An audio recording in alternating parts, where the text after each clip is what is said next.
Welcome to GenXAdulting. And today we have social media star, content creator, and stand-up comedian Kelly Manno with us. Welcome, Kelly.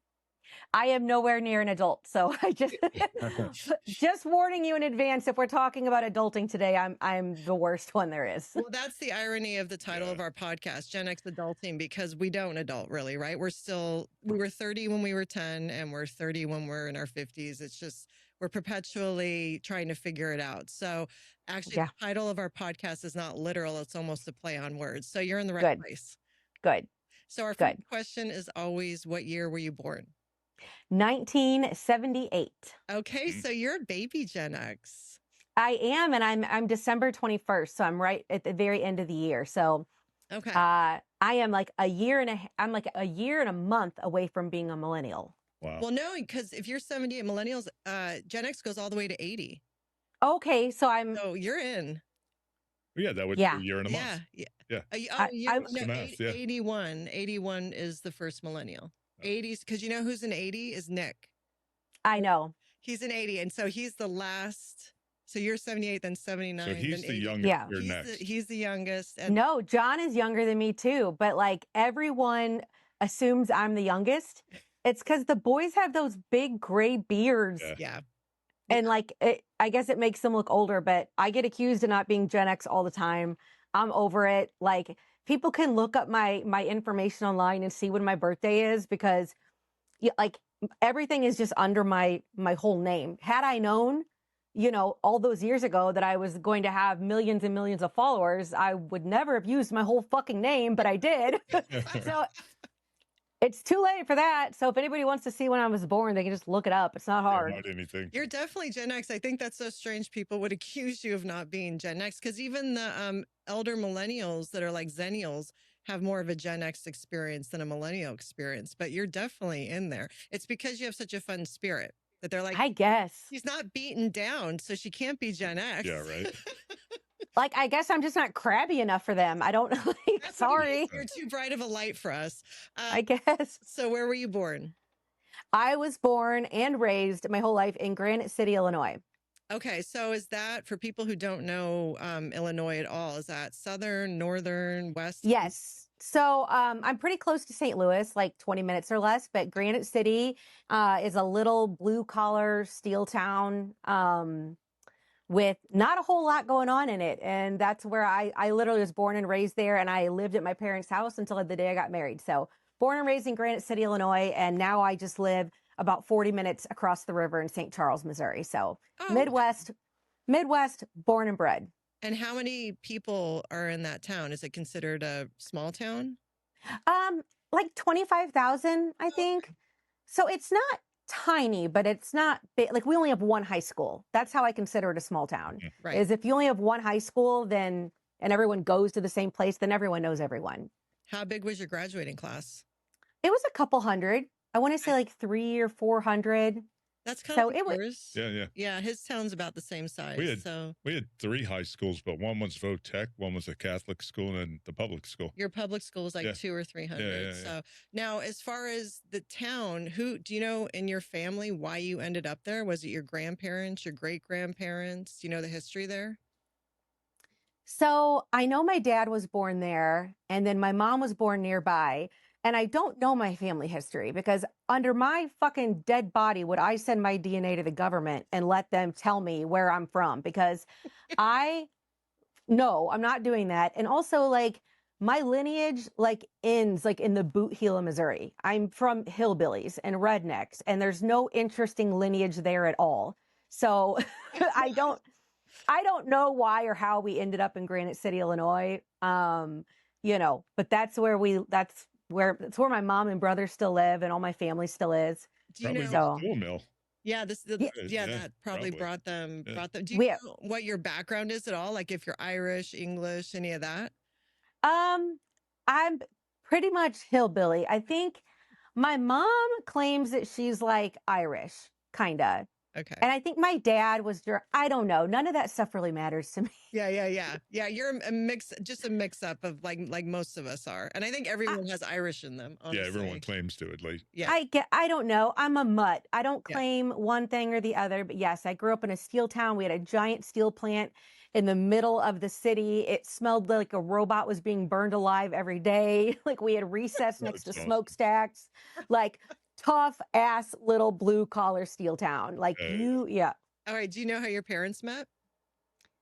They met at a hospital. They were both working, I think, in the cafeteria of the hospital, and they met when they were young. My mom was like 18, and my dad was about 6 years older than her.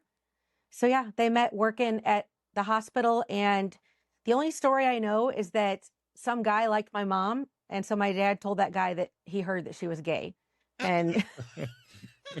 That's a form of having game, I guess. Yeah. It worked. Yeah. He got her to marry him. So small town, you can't do that shit. Yeah, So you just start a rumor and that'll shut that shit down. So do you know how long they dated until they got married? No, not very long, because I was born 9 months and 4 days after their wedding. So okay. I think they moved pretty quickly. And so my mom was like 18 or 19 when she had me. Okay. And do you have siblings? I do. I have one little brother. We're like Irish twins, because I was like 8 weeks old when my mom got pregnant, and she was like, "Oh shit." So I like to remind him all the time that he was a mistake.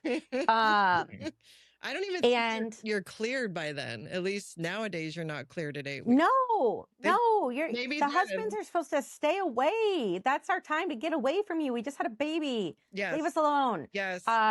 My brother and he's like my best friend. We are total polar opposites. I come from like a long line of very quiet people. My brother he has devoted his entire life to special education. Wow. So he has been a special education teacher for over 20 years. He teaches life skills to special needs kids. And he's just a great person. He's really nerdy. Like he loves Star Trek and plants and gardens. And like growing up, we didn't like any of the same stuff. He was always watching like Monty Python or something. And I'm always watching like The Real World and like stuff like that. But he's fantastic, and he does really great things. And he has permanently given me the title of black sheep in the family, because I will never...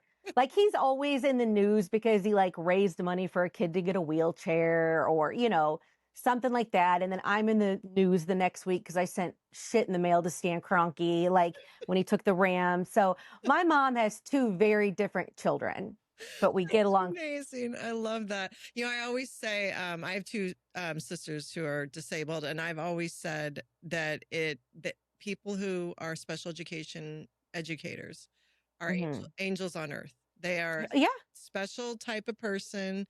And I thank God for them, honestly, because every time I meet somebody who works in special ed, there's just something about them. They have a patience that I will never understand. Yeah. Like you have to be given that's a kind of patience that like can't be taught. Yeah. I agree. So is it just the two of you then? Just the two of us that I know of. But again, I've never done 23andMe. So now, well, I'm sure after that your mom was like, "Yeah, we're done." Like she did. She got her tubes tied. Yeah, she's like, "Okay, funny. I'm not taking that chance again."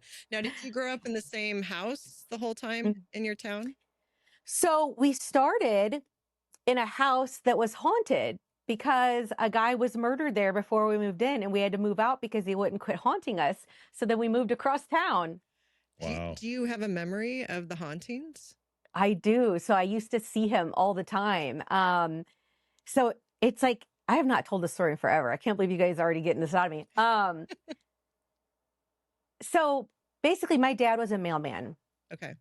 And this man was killed on his route where he delivers mail.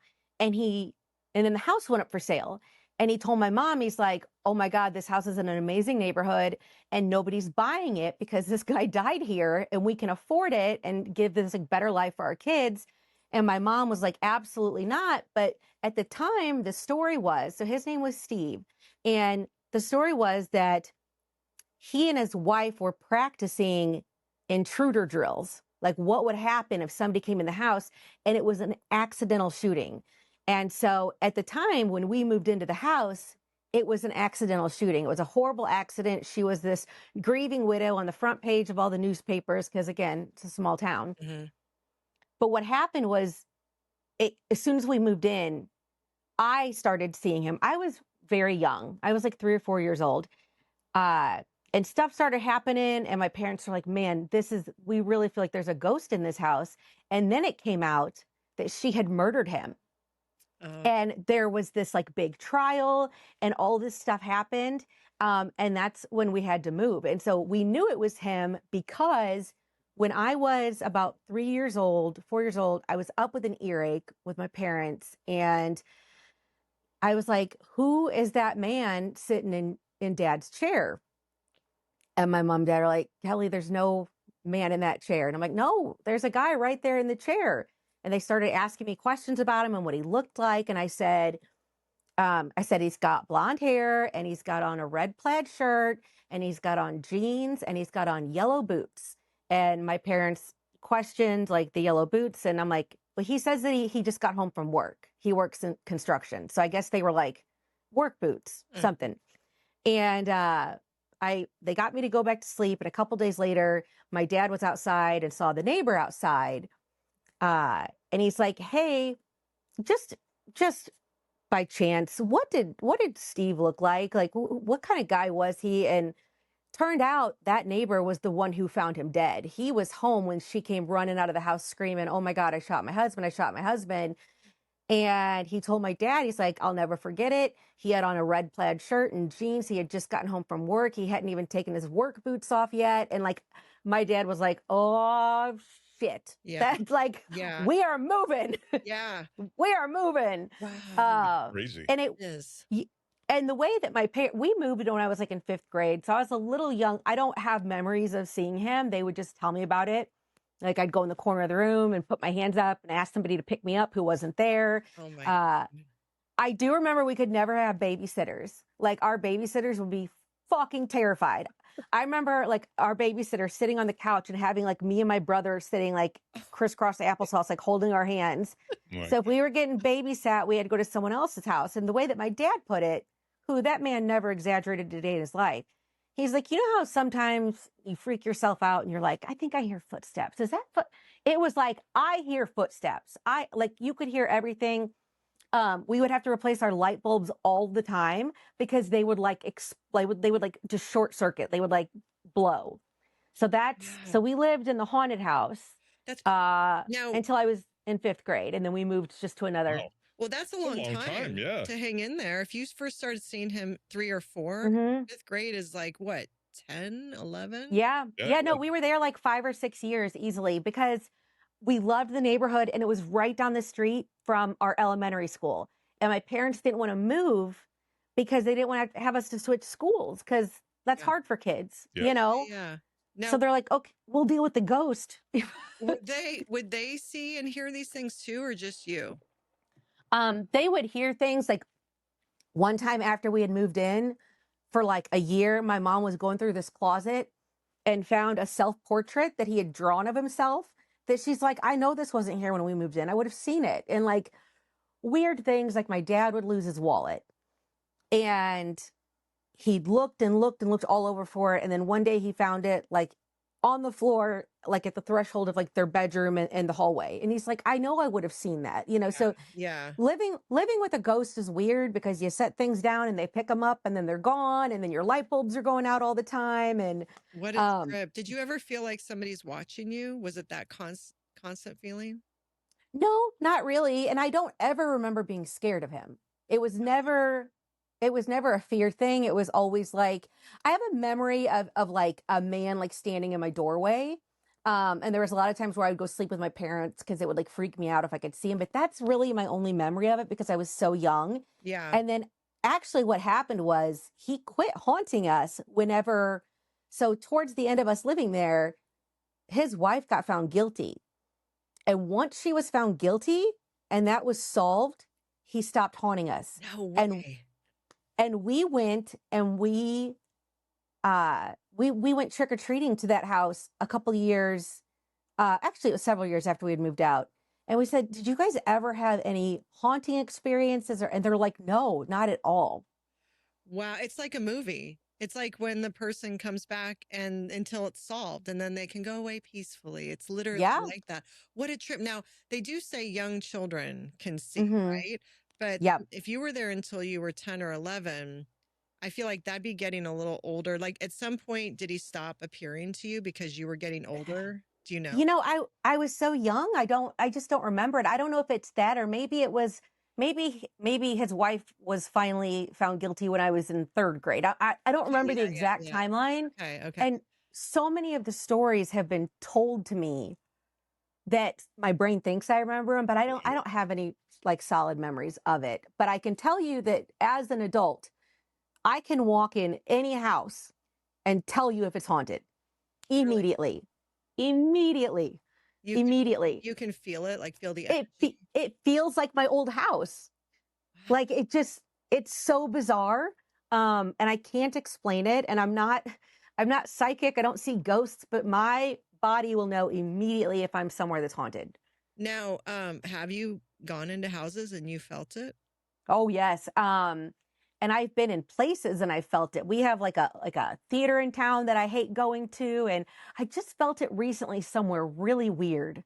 And I can't. Oh, it was on the train. Like I was taking an Amtrak train and I was like going from like one caboose to the other and I felt it. And it's always really quick and I just brush it away. I'm like, I'm not interested in your ghost bullshit. Leave me alone. I'm not like, I know you think you can communicate with me, but I'm not doing it. Find somebody else. You're like, I'm not a vessel. I'm not the channel. Yeah. I'm not. Yeah. I'm not. Now, I'm not her. Did your brother also see, and do you guys relate on this or was it really just you? My brother saw him a little bit, not quite as descriptive as I did and how I was able to explain him like head to toe, but my brother definitely experienced it too. So it was, wow, what a trip. It was, you must have freaked your parents out. Oh, right? Well, little Kelly sees the ghost. We gotta get the hell out of here. Yeah. And she explains exactly what he's wearing on the day that he died. And, you know, so stuff like that, you could never make up, you know, and no, absolutely not. Now, when you moved into your next house, I assume you didn't have to change schools, right? Because that was a priority for them, or did you? Well, I was going into middle or junior high then. Okay. And my mom's only rule was she was moving into a new house. She would never, ever again live in a house that somebody else had been in because she was so scared she was going to get stuck in another haunted house because it was it was such a pain in the butt. It was like life, you know, like I said, we couldn't get babysitters because everyone in town knew that guy was killed in the house. And then when it came out, it was a murder. Then it was even a bigger deal. And so everyone else knew too. So even like my babysitters knew like, hey, a guy was murdered right here inside this door. Like he died right here. Like we knew everything about it. We just happened to live in the house. It's did your very friends weird ever like say anything like you live in the murder house? Like were you bullied for it? No, because I was so young. Kids didn't know. We didn't have social media. True. So they'd, you know, 3rd, 4th graders aren't reading the local newspaper. So nobody knew except my really close friends because they would figure it out. And it was a lot of me sleeping over other people's houses. Nobody ever wanted to stay at my house. Yeah, that makes sense. That makes sense. Now, did your mom work or was she a stay-at-home mom? So my parents both worked and they worked like split so that we didn't have to go to daycare. My mom did not want us in daycare, you know, or any kind of childcare. So my dad worked as a mailman during the day. And then when he came home from work, my mom, she worked at Kmart for a long time. And then she became a preschool teacher and taught like a daycare, like in our house, which was crazy. Okay. Which was crazy because every day I would come home from school and there's like 11 toddlers in my house. And like our houses were tiny. Like I grew up broke. And so like, we're talking like 900 square feet houses and like, like 11 toddlers and 2 teenagers. And so my dad worked during the day and then my mom worked at night. So somebody was always home with us. So you didn't really have that Gen X Latchkey kid experience, would you say? I really didn't. I mean, and I'm always honest about that. Like I did have it because you know, there were times we weren't home, and then I could go to like my Aunt Jamie's house and it was like Gen X latchkey heaven over there.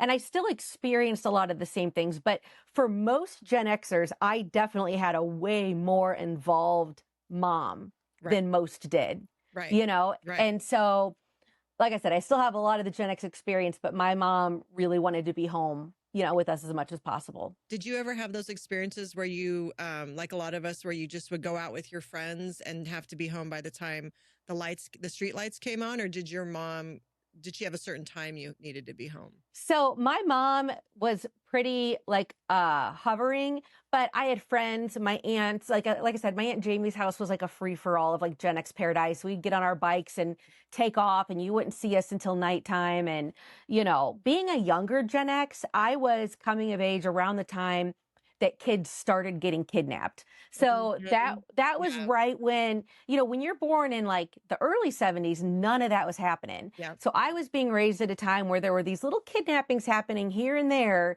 you know, and, you know, my mom is a worrywart anyway. Like that's just her nature. And so, you know, she didn't let us super far out of her sight, but like I said, I had the experience with friends and cousins and all that good stuff. She was like the OG helicopter mom, probably. Is it her age that is why we saw it on the milk cartons? Because we're eating cereal. You guys are getting taken. Yeah, because we would see kids on milk cartons. You know, I don't know. Those kids look like they were close to our age, but that was more in the late 70s, maybe early 80s. Like maybe the milk cartons gave everybody ideas. Yeah, I don't know. It's just so screwed up that we would have to like eat lunch and like be staring at kids that look just like us missing. Like, you know, just drinking our milk and then go have a good time. Like, oh, that's too bad for that kid. But that just goes with the whole like, things happen. Yeah. We just kept going forward. No one talked about anything. Yeah. But I had a mom who was paranoid of everything. And so she was always like, what do you do if you get kidnapped? And don't ever let them take you to the second location. And like it was like every day was like pop quiz. How do you get out of this situation? Oh my God. You were probably the most prepared Gen X ever. Like you were just like, I got this. Every scenario I've gone through. There is, I mean, not only with the way that my mom raised me, but just like I was born with this gene in my brain of like how hard can it be? Like there's not anything that I can't do half-ass well if I wanted to. Well, you know, and I am the least responsible person I know, but the most resourceful person I know. Like I always get it done. I'll cross the finish line upside down and on fire, but I always get shit done. Always. Have you always been like that from as early as you can remember? Yeah, because I'm oldest daughter, I'm oldest granddaughter. I'm Sagittarius for people who like that stuff, which just all says I'm very bossy and mean. And that's pretty much. Are one of your parents like that, or grandmother or aunts or something? No, I come from very quiet people. Well, on my dad's side, my mom's side, they're all batshit crazy. Like I come from long lines of crazy women, and that's where I get my craziness from. And even though my mom's a little more quiet than me, she crazy too. We're all a little crazy here. From somewhere. So when you were in elementary school, were you interested in sports or clubs or theater or music? Did you have any at that early age have any certain interests? I did everything. Like my mom just put me in everything. But the things I were the best at were soccer. And then I also really wanted to be a hockey player, but my mom would not let me play hockey. So she put me in figure skating. So those were the two things that I did the most. But I loved hockey. Even today, I have all three of my kids play hockey, my son and both daughters. Back then, would hockey have been co-ed for you, or no? I would have been the only girl on the boys team. I mean, even now my girls have to play against boys. Because like I said, we grew up broke, but I had a friend who had season tickets to the St. Louis Blues hockey game. And one night they invited me to go. They're like, you want to come to a hockey game? I had never been in my life. We get to the hockey game, and that night there was a fight in the stands and there was a fight on the ice. And I'm like, this is the greatest fucking thing I've ever seen in my life. Like, how do I come back to more of these? And so I loved it, and I just absorbed it, and I would constantly bother my parents to play hockey. They knew nothing. They still don't know anything about hockey. My mom comes to her grandkids' games, and it takes her half the game to figure out which one is her grandkids. Like, It's funny. So I did a lot of figure skating. I did soccer, and I was on the dance team at high school, the Pom Squad. So lots of sports. I played softball. I was on the dive team for diving.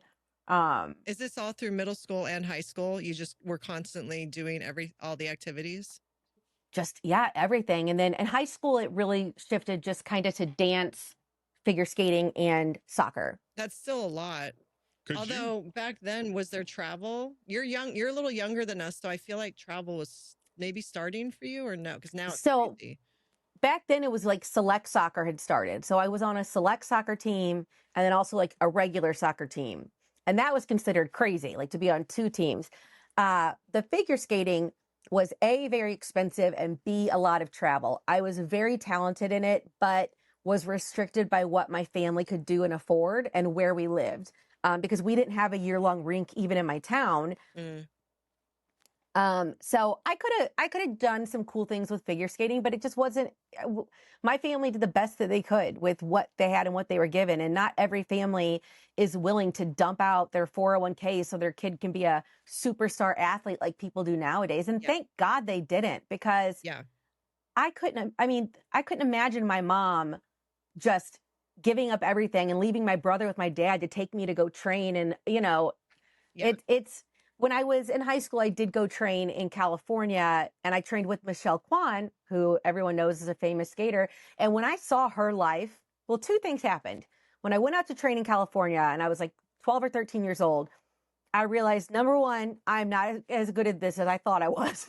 Like, okay, I was a really good figure skater for the Midwest. But when and then I realized, number two, my family does not have the money for this shit, because in Michelle's case, like, her family uprooted everything so that she could train, including her sister. And I looked at that and thought, oh, this is not going to go where I think it's going to go. I'm just going to keep skating for fun.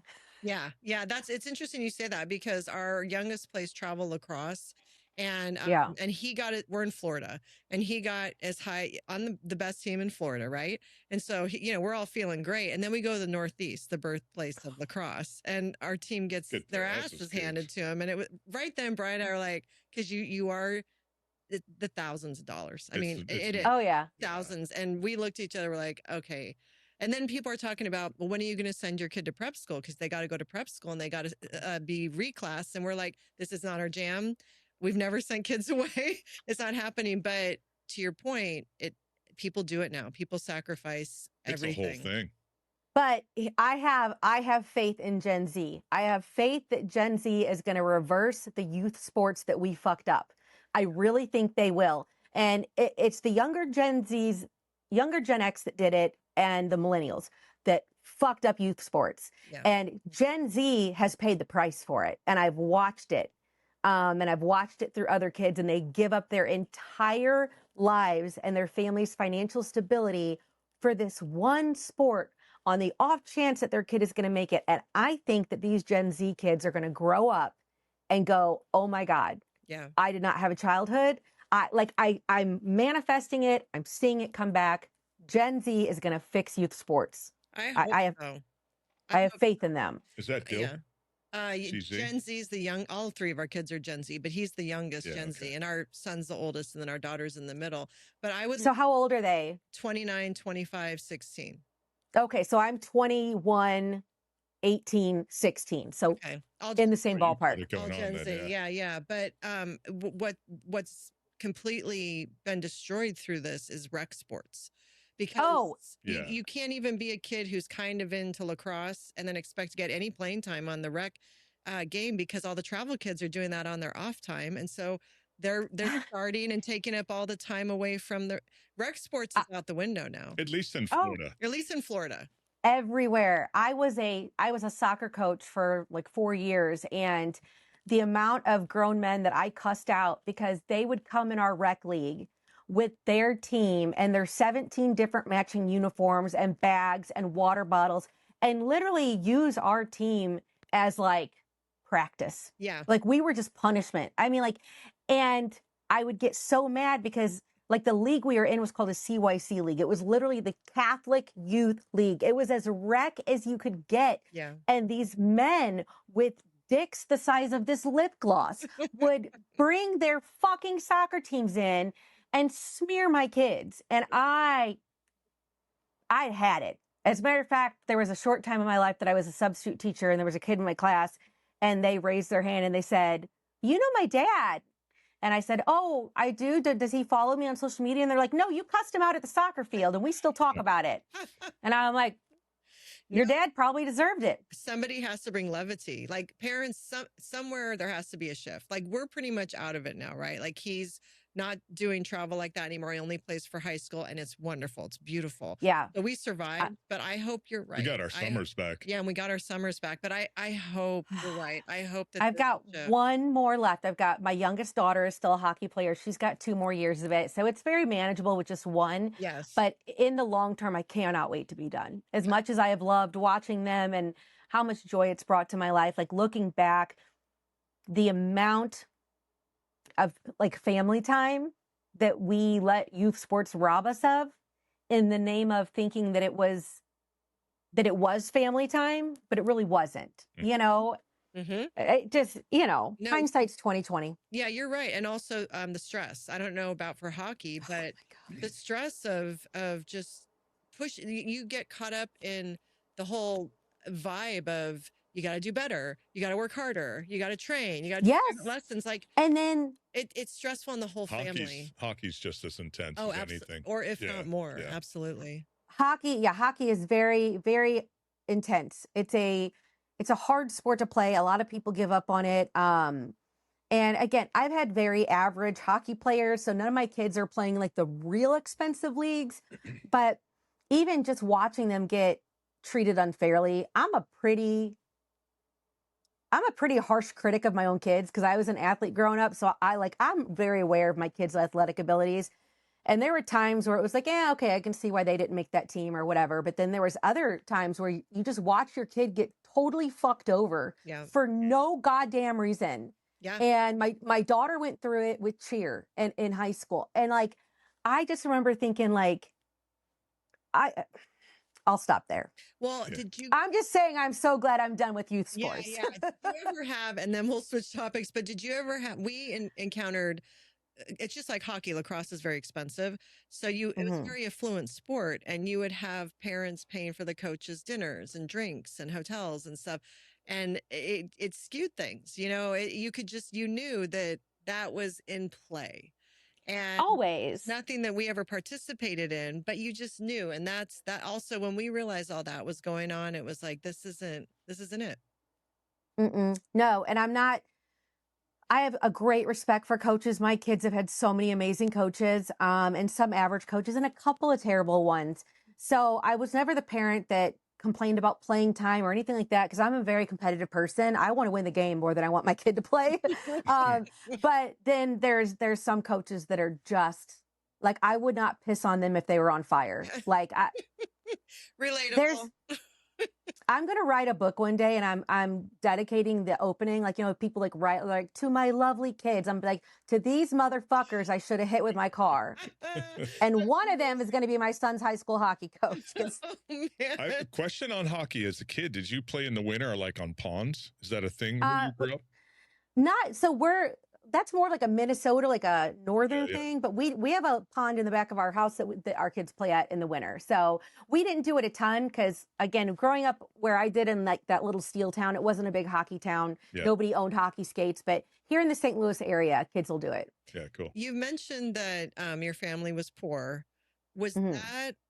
Wait, we were broke, not poor. Broke. Okay. I think there's a difference. Okay.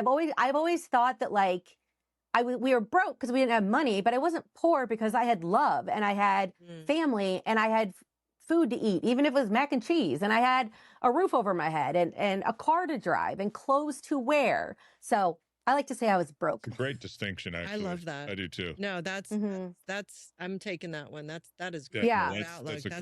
That's a good outlook. Was that pretty much the demographic of the entire town, or was there a divide between the haves and have-nots? No, and that was what I think a lot of my upbringing had to do with being raised in Granite City, there were no rich people there. Like there really just wasn't. I mean, there were kids who were better off and could afford nicer clothes, but like it was pretty much an even playing field. And when you're from Granite City, Illinois, nobody is better than anybody else. And even the kids who were better than us and had nicer things, like the regular kids just weren't fucking impressed by that. Like, so there wasn't really a hierarchy in Granite City. It was like everyone is on the same playing field, and you know, be a good person or get your ass kicked. You know, on that is the leveling fighting. Is there, oh God, we fought so much. Oh my God, we fought so much. As a matter of fact, I didn't even realize that. So my son was a senior in high school and saw his first fight. And he was so traumatized that he had to call me from school to come and pick him up. He's like, Mom, I saw a fight in the bathroom and there's blood and my stomach hurts and I feel really, really dizzy. Like I had to go get him and bring him home and put on the wiggles to recalibrate his brain. And he was like 18 years old. And the whole time that we were driving home from school, I'm like, you've never seen a fight. Like it never crossed my mind that my kids weren't seeing fistfights in school, because where I grew up, we had like the featherweight bout was like in the morning, like before lunch. We had like the girl fight was after lunch. And then the heavyweight shit we did was across the street at this Chinese restaurant called Lamb's Garden. And that is where all the big fights were. Like I saw a kid get hit in the head with a brick there. Oh my like, God. I know. And then the funny thing is I don't know the Lamb family of Lamb's Garden, but I picture them as this like Chinese immigrant family who's like, we are going to move to America. And they have all of this joy in their heart of like hope and future and freedom. And they pick the Midwest because it's like the heart of the country. And some real estate agent was like, oh, you want the Midwest? Do I have a fucking deal for you? Because there's this little town in the middle of nowhere. And they thought they were coming for opportunity and freedom. And they basically run like a white trash fight club in their parking lot every day. And they're still open today. That's awesome. Lamb's Garden in Granite City. Go see them if you're near there. Go see them. There's a plug. I'm picturing them looking out the window like. I don't know. I really did try to avoid fights because I don't know if any of you guys have been in a fight. They suck. They suck your energy out. In a fight. No, but it's not. Trip. Yeah, I've been in a couple, but it's. How many fights were you in? Like 2.5. Okay. Yeah. And what's the reasoning? Why is everyone fighting? My first fight was over shotgun in the car because I called shotgun and this bitch sat down and I was like, I said shotgun, and I pulled her out of the car and threw her on the ground, and then I went to get in and she grabbed me by the hair and pulled me out, and then we fought and I got shotgun, so I won. Nice job. So that was just kind of like the normal reaction to conflict resolution for you guys. We're just physical conflict resolution. I grew up with so much physical violence that like today I can't even handle it. Like I cannot handle hearing somebody get punched, like the sound of like a fist on skin, like stuff like that. I really, really try my hardest. I am a grown up now, so I don't do that kind of stuff. And I take precautions in my life so that I don't. For example, I'm a hockey mom. We are batshit fucking crazy. So I stand at the end of the ice rink by myself where I cannot hear the other parents. I did almost get in a fist fight about a year ago, and I mouthed off to this woman's husband, and well, I asked him how little his dick was, and she didn't like that question. So her and like 2 of her friends wanted to fight me right away, and I was like, okay, I'm in a Snuggie. Like I am in a one of those wraparound blankets that you put over your head and goes to the floor. And I'm like, I start backing up because I'm like, I cannot get in a fight in a Snuggie. I can't, this is too heavy. I can't so that one may have ended badly if I wasn't wearing a Snuggie, if I was more prepared.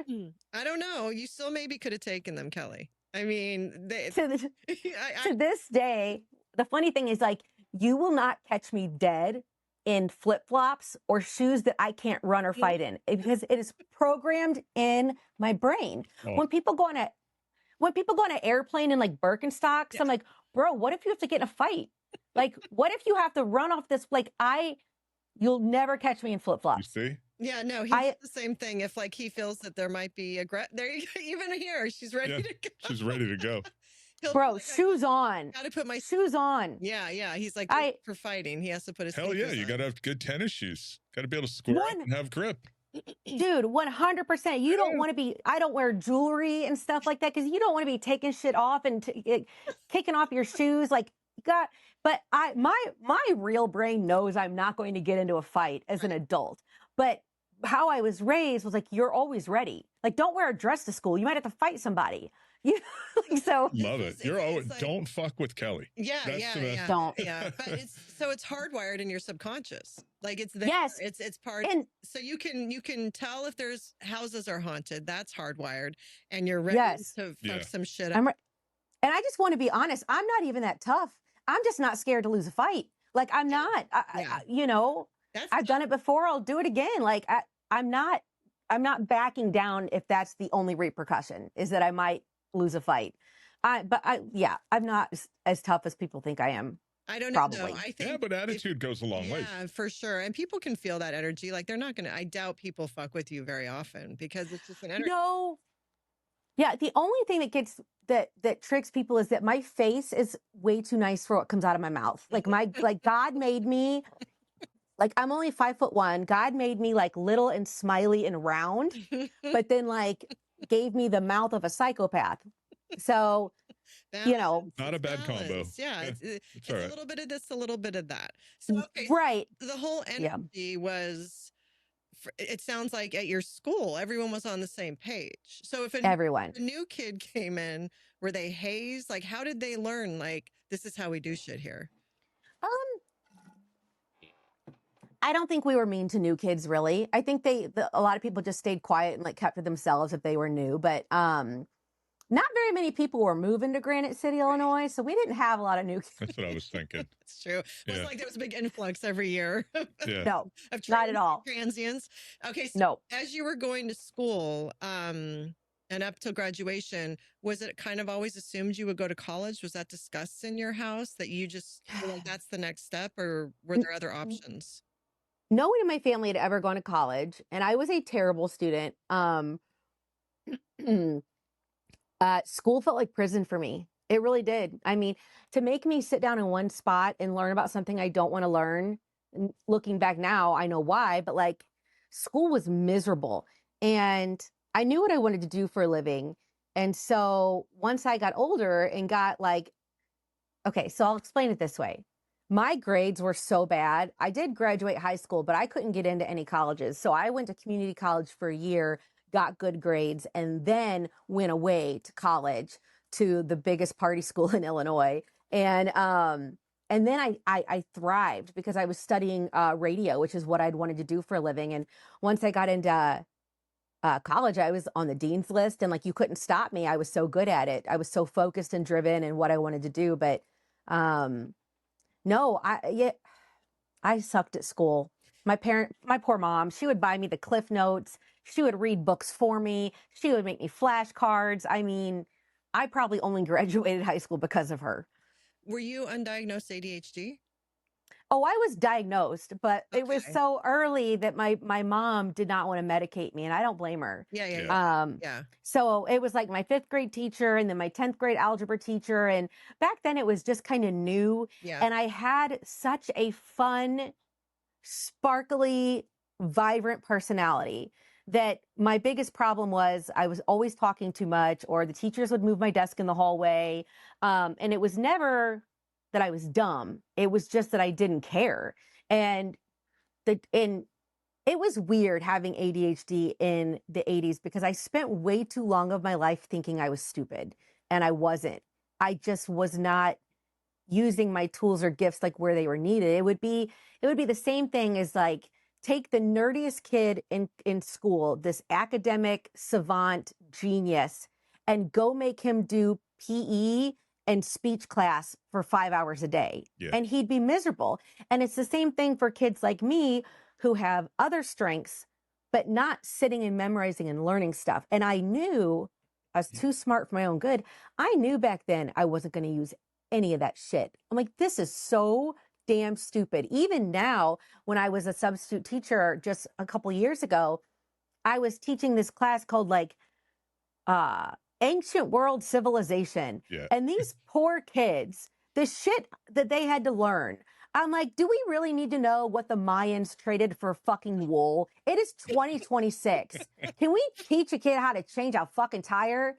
Like, we are still, our school system is so broke, and it is only pointed towards the very structured, disciplined kids. But the thing is, this world is made up of all kinds of people. And so I always tell kids, and I told my kids, your grades do not define you. Your high school grades do not determine what is going to happen the rest of your life. You have to give a shit, and you have to be nice to your teacher, and you have to try. Other than that, C's get degrees. Yeah, you're right. You're right. And also, it doesn't matter what your GPA was in college either. No one in a job interview asked that. No one. No one has ever asked me jack shit. And honestly, like, the funny thing is just your character, I think, speaks more than your education, because I could not have a college degree and I would be just as successful as I am right now. Yeah. Because I have a work ethic that's hard to match. But take that kid with that big creative brain and stick them in social studies class, and the teacher just thinks they're an idiot who doesn't try. And it's just, our school systems are just so broken. Yeah. We are wasting our kids' times so bad. Like, my kids, their school starts so early. It starts at 7:15 in the morning. They got to leave every day at 6:30, and they got to sit there and learn dumb shit all day. You know, and my kids, especially my girls. So my son, he got my brain. So he's not very good at school either.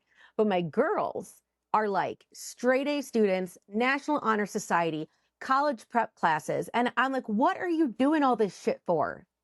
And they're like, well, they said if we don't take this class, then we're not going to get into this class. And then we're not going to get into this class. Yeah. And I'm like, dude, you realize when you graduate high school, you are going to have the exact same diploma as your brother Yeah. who got C's like I did. It's all and preparation. I'm like, it's all preparation.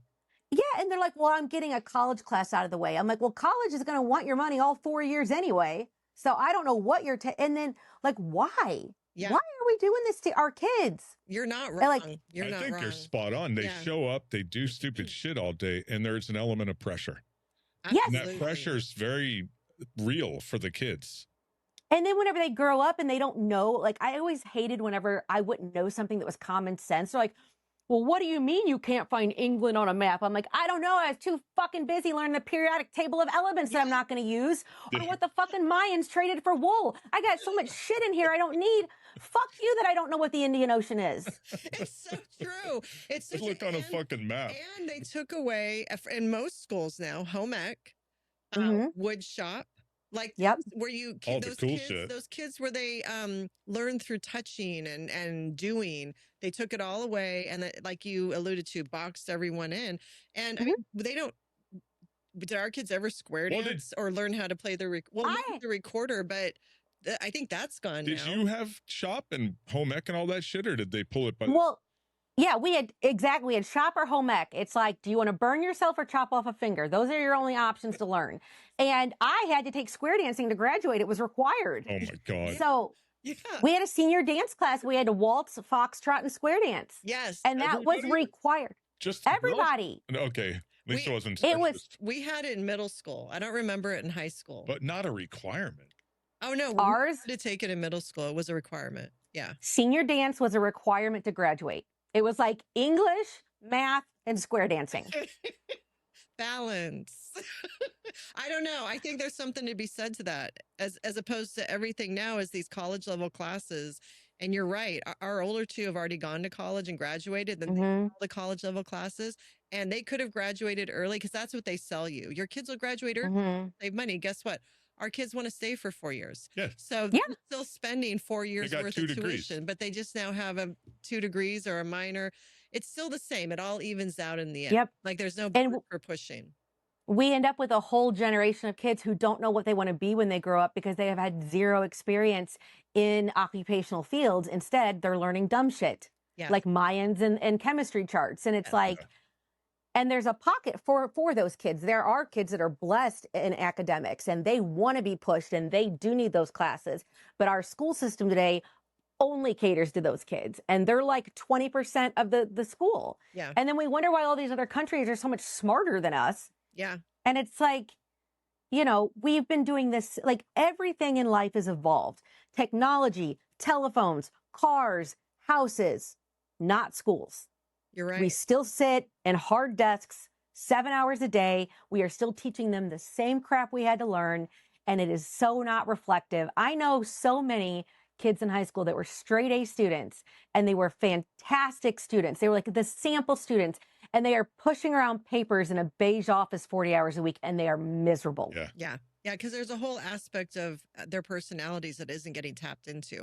But to 100%. Point, Well, there's no it's interest being shown in. It's been beaten down. Yeah. It's more been so. beaten down. Yeah. But, you know, when you went to community college, that would have required you to focus and commit. So you must have at some point shifted and been like, I just got to do this. I wanted to get out of my town because I realized that after all my friends graduated, they were able to go off to college and I was one of the only ones who didn't. Right. And I was like, oh, okay, this is what my mom's been warning me about this whole time. So I better get my shit together. And college was way easier because I only had 5 classes a week. Yeah. Mm-hmm. And so I would only have to pay attention for 2 or 3 hours and then I would have a break. Yeah. Like the way our schools are structured right now, I'm not exaggerating when I say it is like prison for a lot of kids. Yeah. Yeah.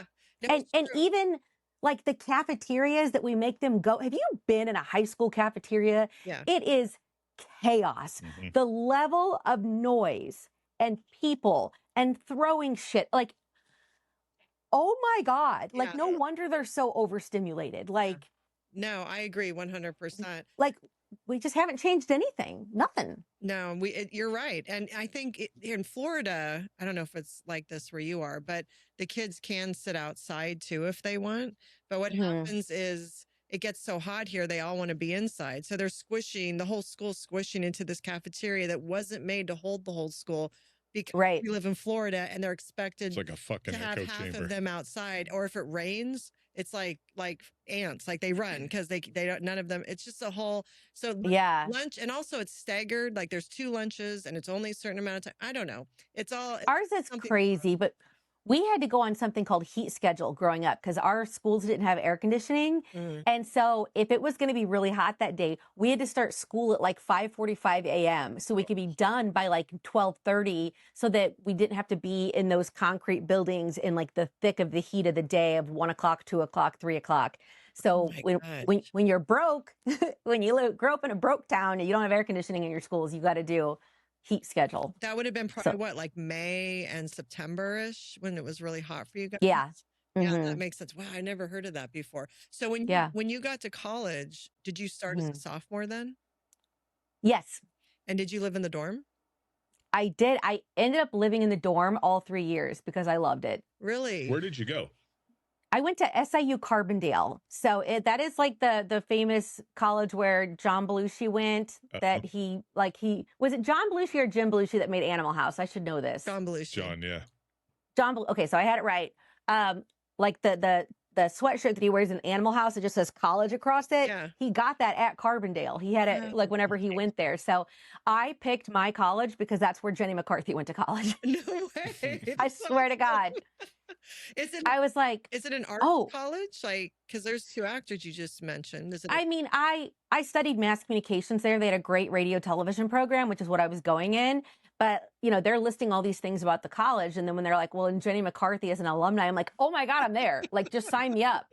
I loved her. So I went to college as a sophomore and I lived in the dorm all 3 years because I just could not imagine like having an apartment and like having to like function and pay bills and stuff. Like the dorm was good and there was always a cafeteria and my parents were fine with it too.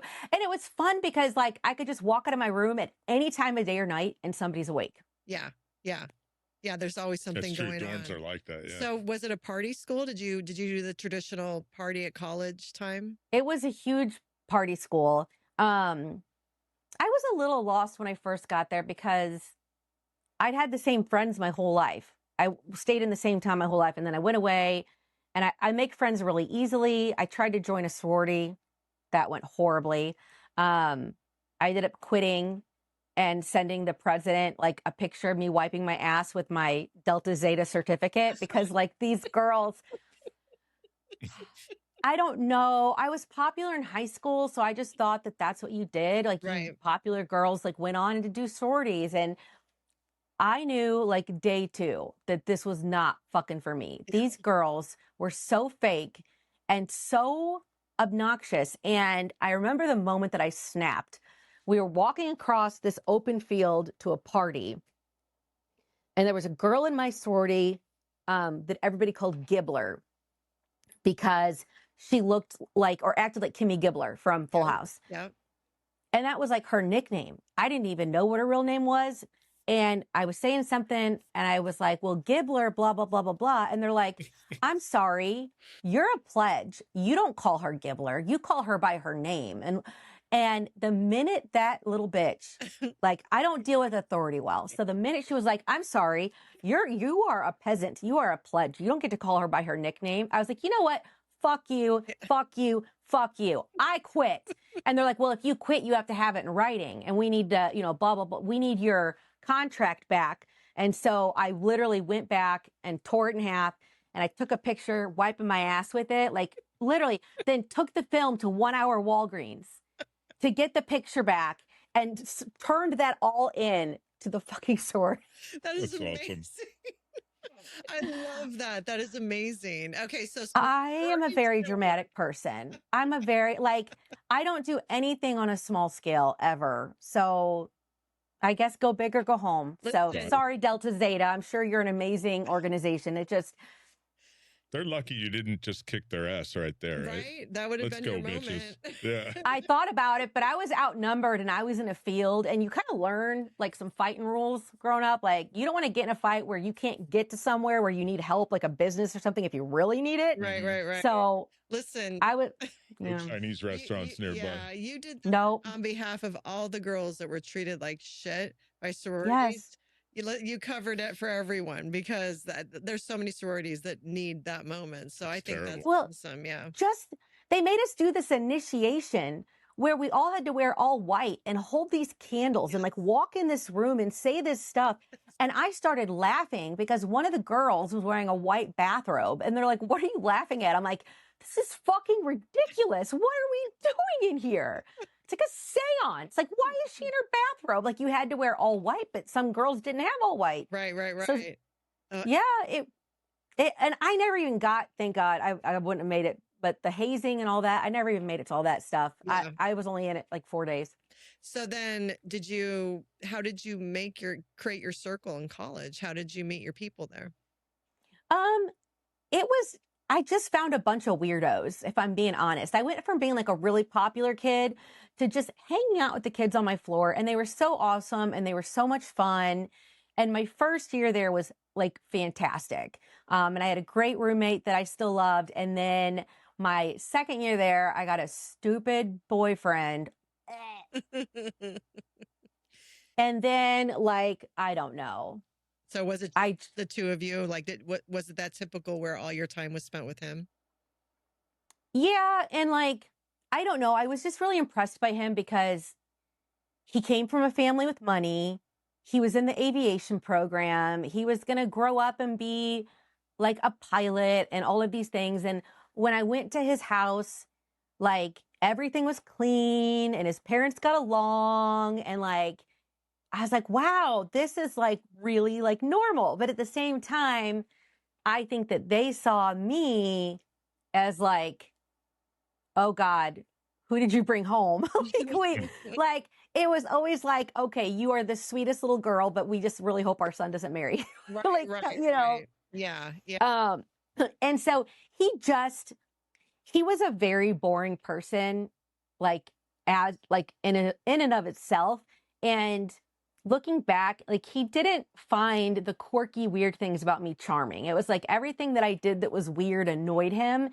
And so instead of being like, screw you and leaving, I just stuck around and changed like who I was. And my friends were making fun of me. They were calling me Khaki Spice because I came home from college wearing a pair of khakis. They're like, what are you wearing, Kelly?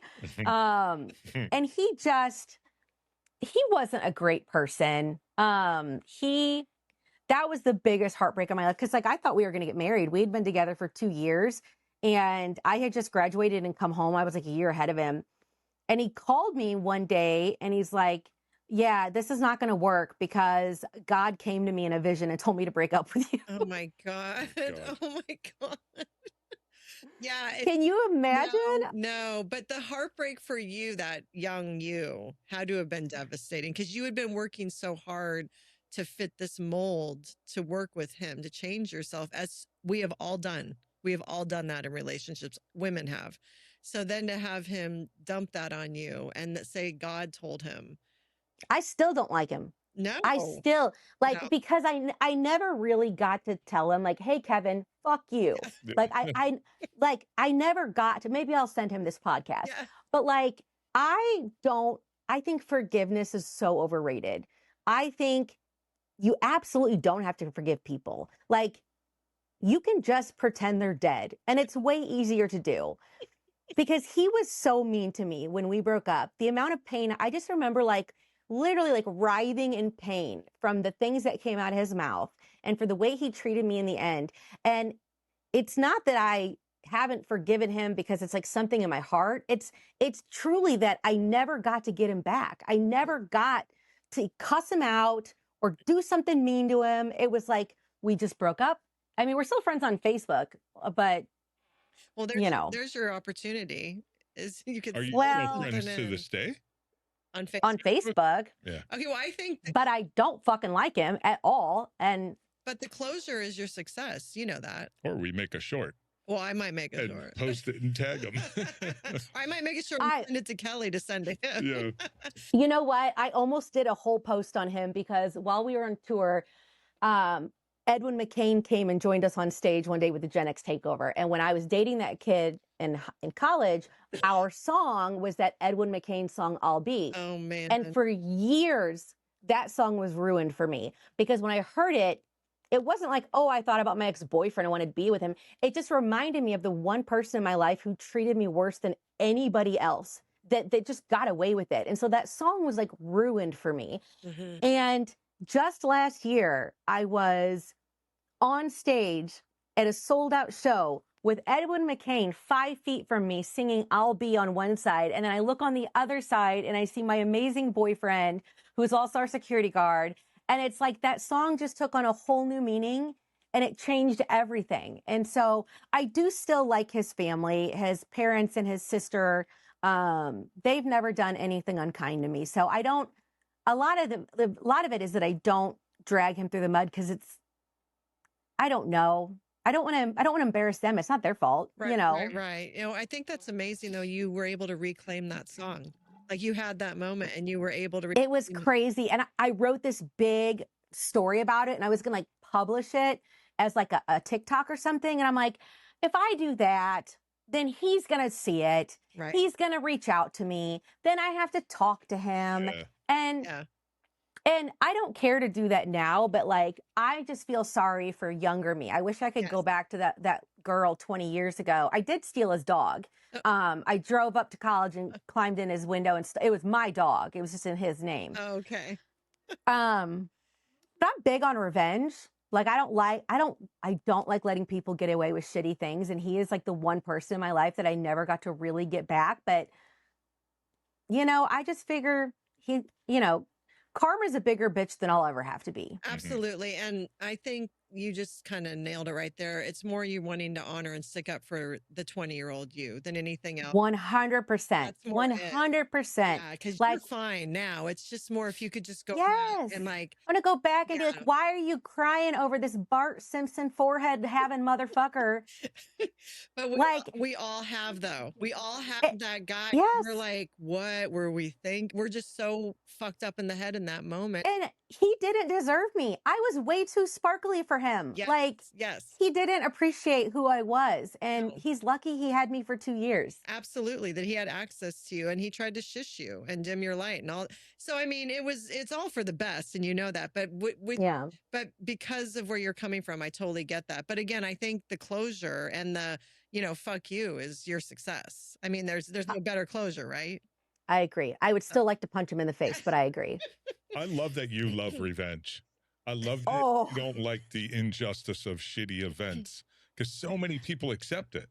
I love that. Oh, no. That's fucking awesome. I'm the meanest person I know. And because of where I grew up, where it was like, everybody's even, nobody's better than anybody else.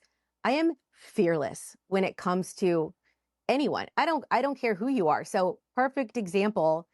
And I'm glad I'm finally telling this story somewhere in a conducive beginning, middle, and end, because so many people know this story, but don't know it.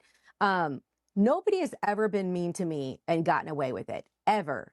I will always get you back. You may not know it, but I did. And one of the people that I got back was Dr. Phil. Because when I was about 20 years old, I was working for a morning radio show here in St. Louis called the Stephen DC Morning Show. And I was the assistant producer of this nationally syndicated radio show because I was a hard-ass worker and I knew my shit and I was good. And we had an event with Dr. Phil. And this was when he was relatively new. He had his own show, but he had just come out of Oprah's armpit, you know? And we were putting on this event that my bosses were hosting. And we get to the event, and Dr. Phil had been an asshole to deal with the whole time.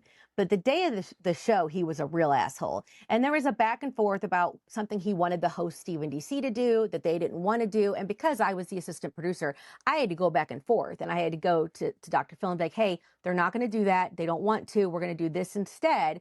And Dr. Phil said to me in a room full of people, he said, I need to talk to someone more important than you. Wow. And I thought, motherfucker, yeah, I'm the producer of this show. Who do you think you're going to talk to? And I knew in that moment that Dr. Phil would pay for that. And I had no idea how.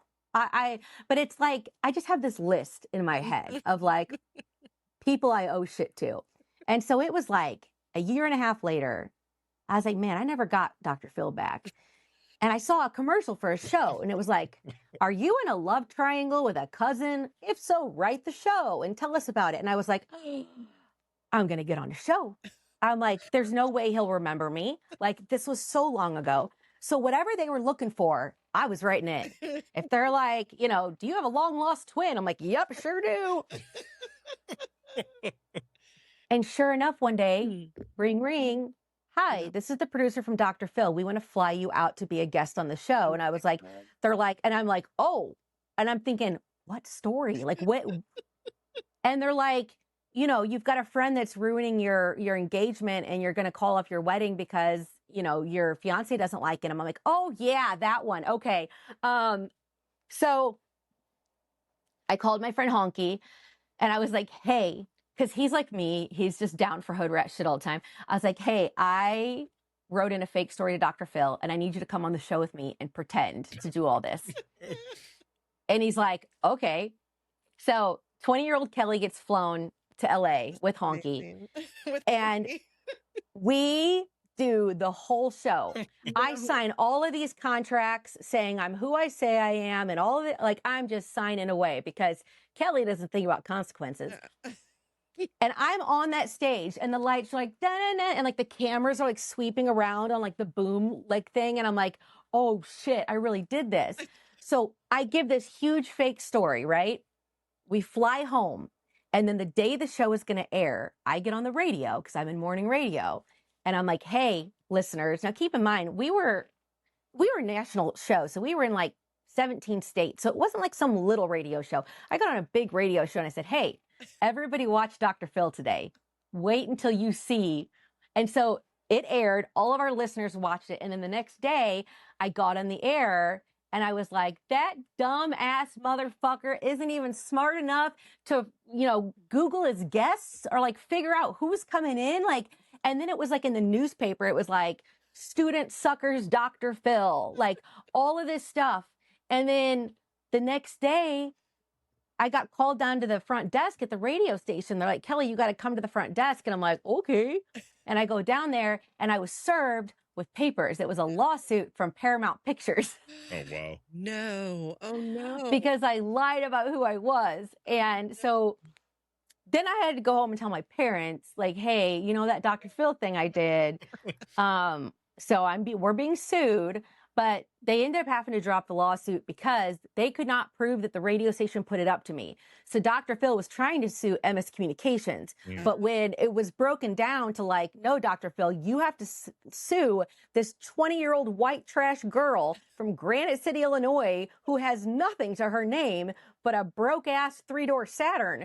Like, so they decided to drop the lawsuit, but I had to go under this contingency that it would never be talked about again, that the show would never air again. But to this day, the promos are on YouTube. If you Google like Kelly Manno, Dr. Phil, you can see my promo. That's amazing. And then the whole show is on a VHS tape in my basement. That is amazing. So awesome. that is my longest long game revenge. I mean, not my longest, but that was my most proud one. Because, like, how do you get back Dr. Phil? How do you get back? That's amazing. That is, I'm in awe of you. That's phenomenal, honestly.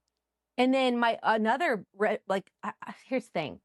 I'm not a huge fan of like rich white men, right? Like, who is? So that always makes it extra fun. And we had a football team here, the St. Louis Rams, and this rich owner guy, Stan Kroenke, decided to move our team to LA.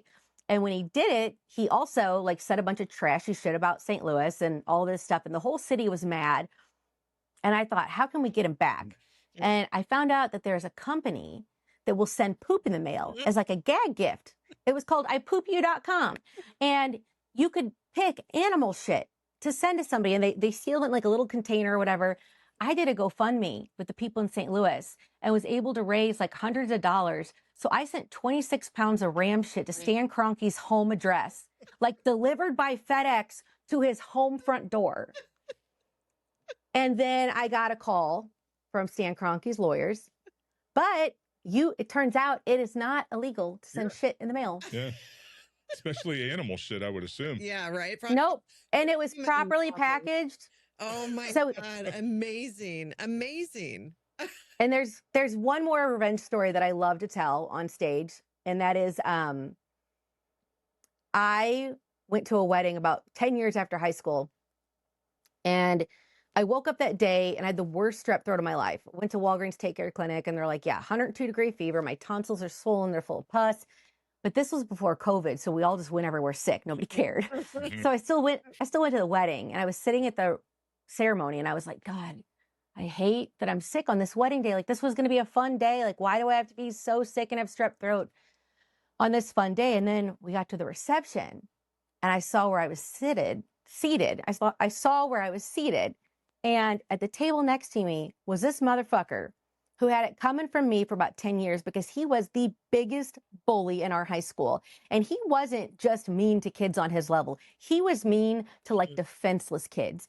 And I didn't have the balls to stand up to him when I was in high school, but I did now. And so I was like, oh, thank you, God. This is why I have strep throat. And when he got up from his table to go get his dinner at the wedding, I walked over to his place setting and I picked up his glass of water. And I took a big drink out of it. And then I gargled it and I spit it back in his cup. Oh my God. And then I went and I sat at my table and I watched him drink it with so much joy in my heart. Like, I went home and slept like a baby. Oh my God. Awesome.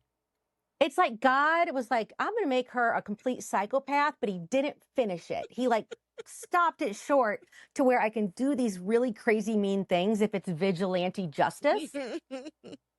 And that's amazing. Revenge is an issue. I think your brother's getting you into heaven or getting you out of hell, so you're good.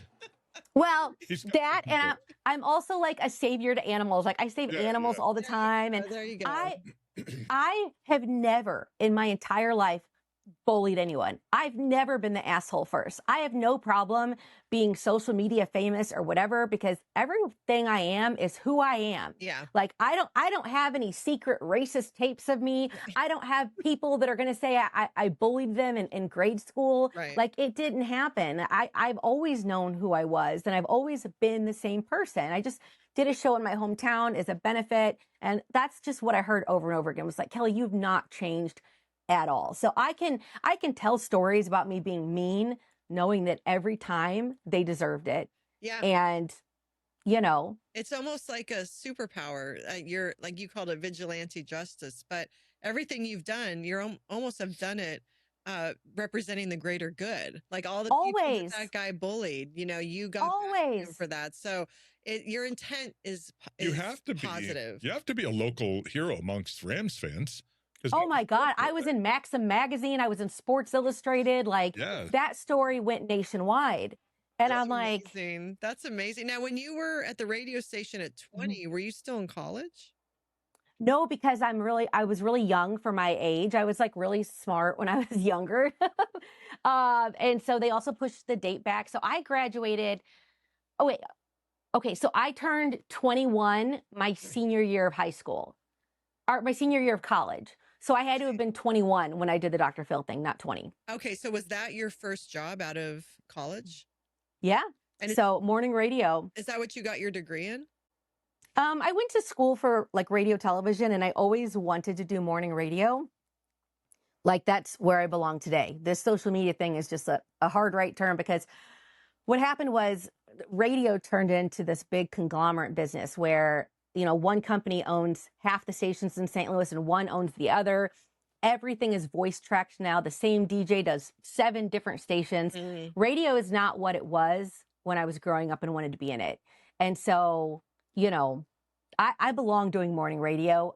There's the market for it is not what it used to be. Everything is syndicated, and I don't ever want to move or leave like St. Louis or the Midwest. So like, it would just be too much work to just start on my own. So social media happened, and I had a podcast for a long time from like 2015 to like 2020. I had a podcast, and then COVID came, and my whole life changed. When you were talking about that you were producer of the show, you were 21. I was picturing the character Winona played in Reality Bites. Yes. Yes. Yeah, when the movie first started and she was in charge, she was like a producer, the one she got fired from. But that's what I was picturing you were doing, is you're kind of in charge of everything. What I do. I've always worked in more male dominated fields. And that's usually kind of like a man's job, or at least it used to always be. So I don't know if Dr. Phil just wasn't used to seeing young kids in that position, but I was a college graduate, and I was damn good at my job. Yeah. So he just wanted to make me look stupid. Oh, for sure. There's no question about that. How long did you work there?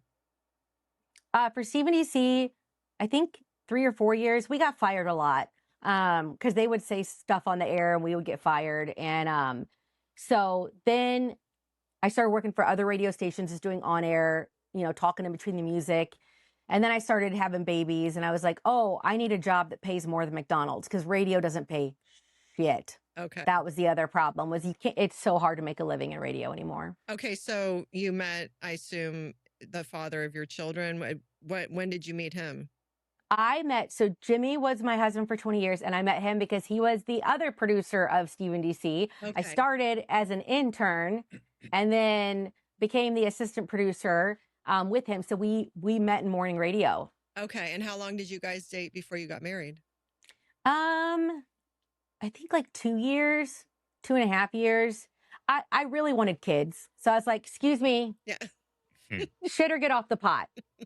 No, because I want to be a mom. You're pretty young too, though, right? Yeah, were you?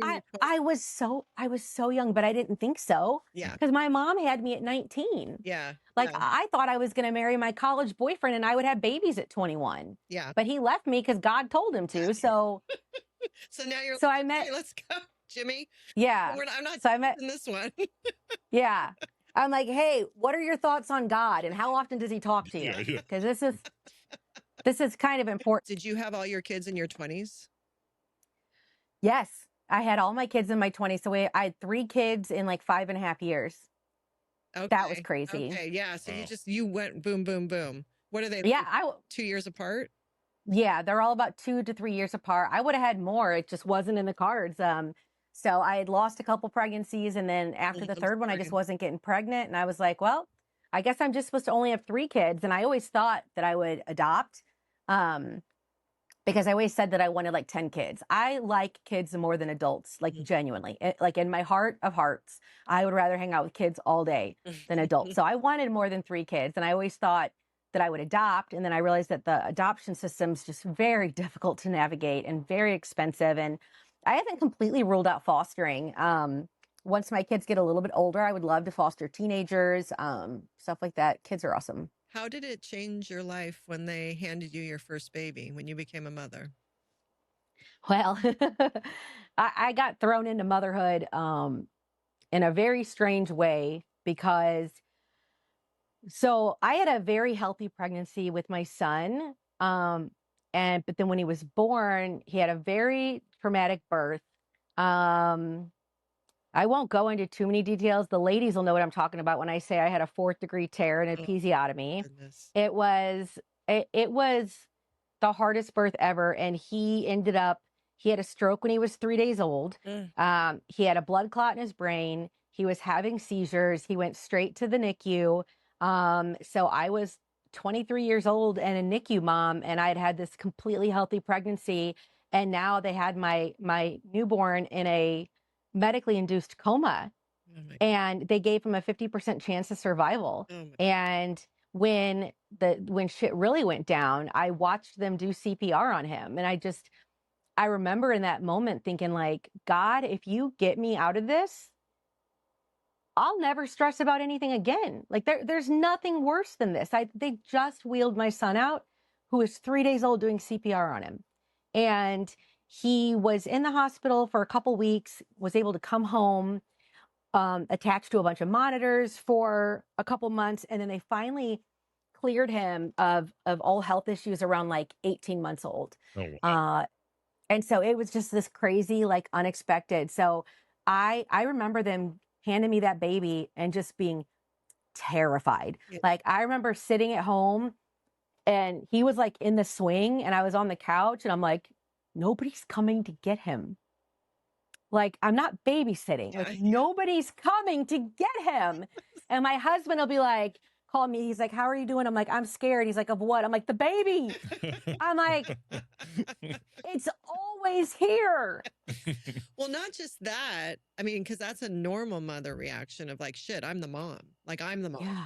I'm the adult and I'm the mom. But you had just gone through this traumatic, like, literally the most traumatic experience a woman can go through is, and probably a father too. I'm not saying guys, is potentially losing your child, right? If not losing your child, be the next step in that. So from the start, you were traumatized, and then now you're home with him. So it was twofold. It's like, I'm a new mom, but also, is he okay? Like there probably took you a while to accept that he's okay, right? I would sit up at night, I would fall asleep with my hand on his crib like this, just trying to watch him to make sure he was still breathing. Yeah. I mean, I was so scared that we were going to lose him. And do you know why? Like what happened there? Like we do. It's not that interesting of a story other than I had a breast reduction when I was 22. And when I had the breast reduction, my doctor told me, like, when you have babies, you need to start by supplementing with bottles because your milk ducts may not line back up after the surgery. So when I had my baby a year later, I said, hey, my plastic surgeon said that I should supplement with bottles, but the freaking boob Nazi in the baby hospital was like, there's no reason to give him a bottle, blah, blah, blah, blah, blah. Yeah. And like I remember her grabbing my boob and squeezing out milk and going, see, you're fine. Don't give this baby a bottle. And then I also noticed in the hospital where I had him, I said, I haven't changed any diapers. Is he peeing? Because his diaper's always clean. And the nurses were like, oh, it's just because they change him for you in the nursery before they bring him and this and that. So I was asking all the right questions. Yeah. And then the next day they said, he's extremely jaundiced. He has to come back tomorrow for a blood test. So they let us go home with him for 24 hours and he was miserable. I was trying to feed him over and over and over again. And I thought I was feeding him, but nothing was coming out. And so we had an 8 a.m. blood test the next day. Yeah. Took him in. They just poked his heel and sent us home. We were walking in the door because cell phones weren't a thing then. Like we were walking in the door and our home phone was already ringing. And it was the pediatrician. And they said, do you live within 20 minutes of a children's hospital? And I'm like, well, yeah, why? And they're like, well, because if not, we're going to send an ambulance for you because your son is like brain damage levels of jaundice.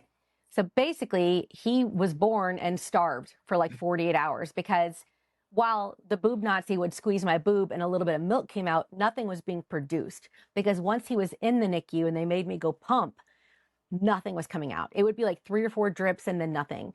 And I tried endlessly, and so many doctors and nurses.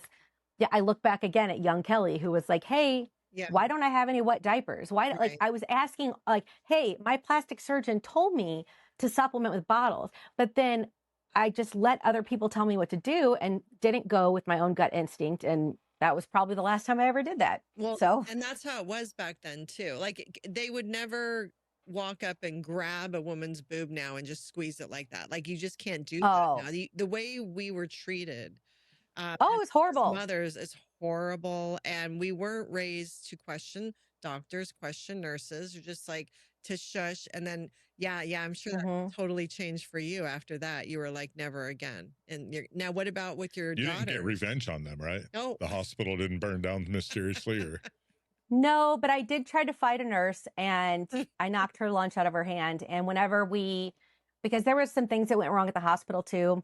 So we had to have a meeting afterwards with all the parties. And they're like, we're going to ask that Mrs. Manno does not attend because the nurse is scared of her. That's awesome. But this was a nurse that I told her, like, I'm like, I think my baby's having seizures. And she's like, you're a new mom. You don't know what you're looking at. Babies startle easy. They make weird, movements, all this stuff.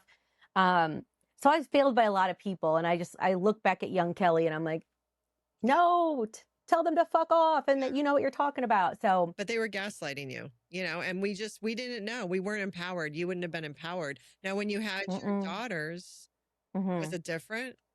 Yeah, they were both C-sections. So, they were both born healthy and no issues at all. And Rocky is a healthy pain in the ass today. Thank God. And he has no repercussions. But yeah, I mean, he went through hell. So we went through hell. Me and his dad went through a lot of hell. That was that's traumatic. Yeah, that's so rough. When you had your kids, did you become a stay-at-home mom or did you keep working? Well, I always thought I was going to like just work my whole life. I'm like, I'm going to be this famous radio host and do all these things. And then when I had Rocky, when they sent him home, he was still on seizure medications and he was still having seizures and stuff. And I thought, I can't put this baby in a daycare. Like, I cannot trust somebody else to make sure that they're because I was just staring at him 24 hours a day, so scared he was going to have another seizure because he wasn't breathing when he was having his seizures. And that's why they thought he had brain damage and all this other stuff piled on top of it. So I went from wanting to like rule the world to like being an instant stay-at-home mom. And we went from 2 incomes to 1, which was really, really hard to do. So I started doing photography on the side and it like blew up, and I was a really successful wedding photographer for like 13 years, which allowed me to stay home with my kids during the week and then do photo shoots on the weekend. Wow. It was a great blessing. Like I've always figured it out. I don't do corporate jobs. I don't do desk jobs. I've always done something with my own 2 hands or with my own brain. And so yeah, photography was it was a perfect job for me. Was that whenever the kids were little? You were always interested in, or was that a new talent that you discovered? It was a new talent, but I just think I've always been a very creative person. So it came naturally to me. Once I knew the settings, like I could figure anything out. So then you said you did that for 13 years. Then what did you do after that? So then I started doing my podcast. Okay. And that was new, right? Like what year was that when you did podcasts? There was no video back then for podcasts. It was just on Apple iTunes. It's still up, The Kelly Manno Show. You can go back and listen to it. So it was like 2016 to 2020. Okay. So yeah, you were right there at the beginning of all that. What motivated you to want to do that? Because I wanted to be in radio, and radio did not exist in a way that was fundamentally accessible for me to work in anymore because it didn't pay crap and everything is syndicated from other cities and I wasn't going to move. Right. So I'm like, I can do this in my office. So I started a podcast and it was really popular and really fun, and then got shut down in 2020 because if you remember, before 2020, there was not Zooming. We weren't doing these like all of my guests were in studio. and nobody could leave their house. So I was like, well, I don't have a job anymore. And then I was just poor again. Well, so you did that basically until the lockdown? Broke. Yeah. Yeah. Broke. Not poor, broke. And then up until lockdown happened. Okay. Were you still married? Yes, I was still married just until like 2 years ago. So 2020 was when, I always did whatever my kids did. And so like they were on TikTok and that was this new thing to do. And I was like, I want to be on TikTok. That looks like so much fun. Like I would steal my kid's phone and like make TikToks. And then one night we sat down and my daughter's like, here, Mom, I'll make you a TikTok. She's like, but don't use your name because we don't want kids at school to know our mom has a TikTok. And I'm like, why would kids at your school ever see my TikTok? Like, are you stupid? Like, and then 2020 happened and I went from no followers to 1 million followers in 6 months on TikTok in 2020. Insane. So what was your strategy? Like, what was your first video? What did you start doing on it just as a person? I had no strategy other than the world was really scary because it was 2020 and all the adults were freaking out. Yeah. And everyone on Facebook was fighting all the time. And I only know how to deal with things through humor. So I was making videos like crawling around in the toilet paper aisles of Walmart singing like all by myself because like there's no toilet paper left, right? Right. So the only way that I knew how to handle such a hard situation was through comedy. And so I was just doing stupid shit.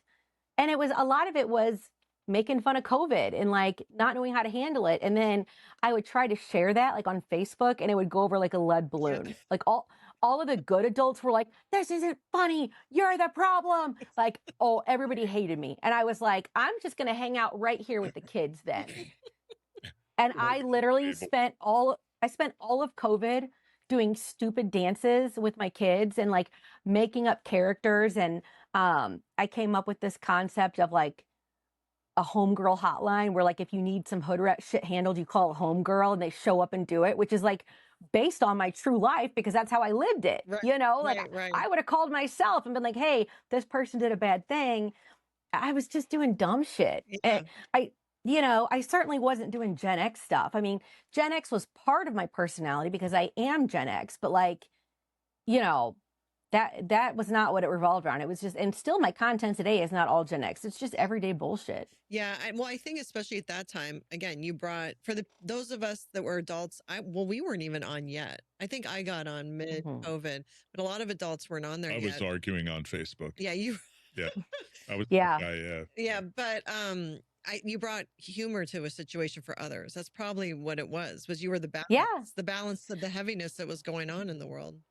My content, now that I can look back on it, has always been easy to digest. So it doesn't matter what kind of day you're having. You're not going to come on my page and see me throw you a right-hand turn where suddenly I'm like, let's talk about life and get deep. Right. And all of these, let's talk about my trauma. Right. No. Shut the fuck up and do a TikTok dance. Like, it's not that deep. I'm not a very deep person. Like, I just. you bring that balance though, because you need that. It can't all be serious all the time. No, and what really pissed me off was that the people who were being mean on Facebook, I was not doing anything wrong. I was staying home. Yeah. I was wearing my mask. I was doing everything the other adults were doing. I just wasn't freaking the fuck out about it. Yeah. Like, because I don't see how that helps anything. Yeah. I don't see how that's like conducive to any environment of let's just freak out. Well, your mental health was probably 1,000 times better than everyone else that was freaking out over the whole thing. Remember, we're in Florida, so COVID lasted like 2 months. Oh God, ours was a big deal. It was a big deal, but it wasn't, right? Like things were shut down for, I think, 2 months and then people started. The issue for us was shortages of toilet paper and napkin. Yeah. The bullshit you need, right? But our lives. Well, the liquor stores were open and then they started delivering. So it was all good. Everyone was an alcoholic. Yeah. I was having a blast. See, I don't even drink. So I was like, I'm going to turn my stairs into a slide. And I got a bunch of cardboard and like duct taped it. So me and the kids would just slide down. And like I thrived during COVID because there was no structure and I'm a night owl. And my husband at the time, he would like hear all this ruckus at like 1 a.m. and he'd get up. He's like, what are you guys doing? And I'm like, whatever the fuck we want. We have nothing to do for the next month. We're building a cardboard slide. Like, let us live. I thrived during COVID because I got to do anything I wanted all day long, and I didn't have to leave the house and deal with adults. So there's a lot to be said for it. There are days where I think, oh, it'd just be nice to have a month of COVID just to not have to.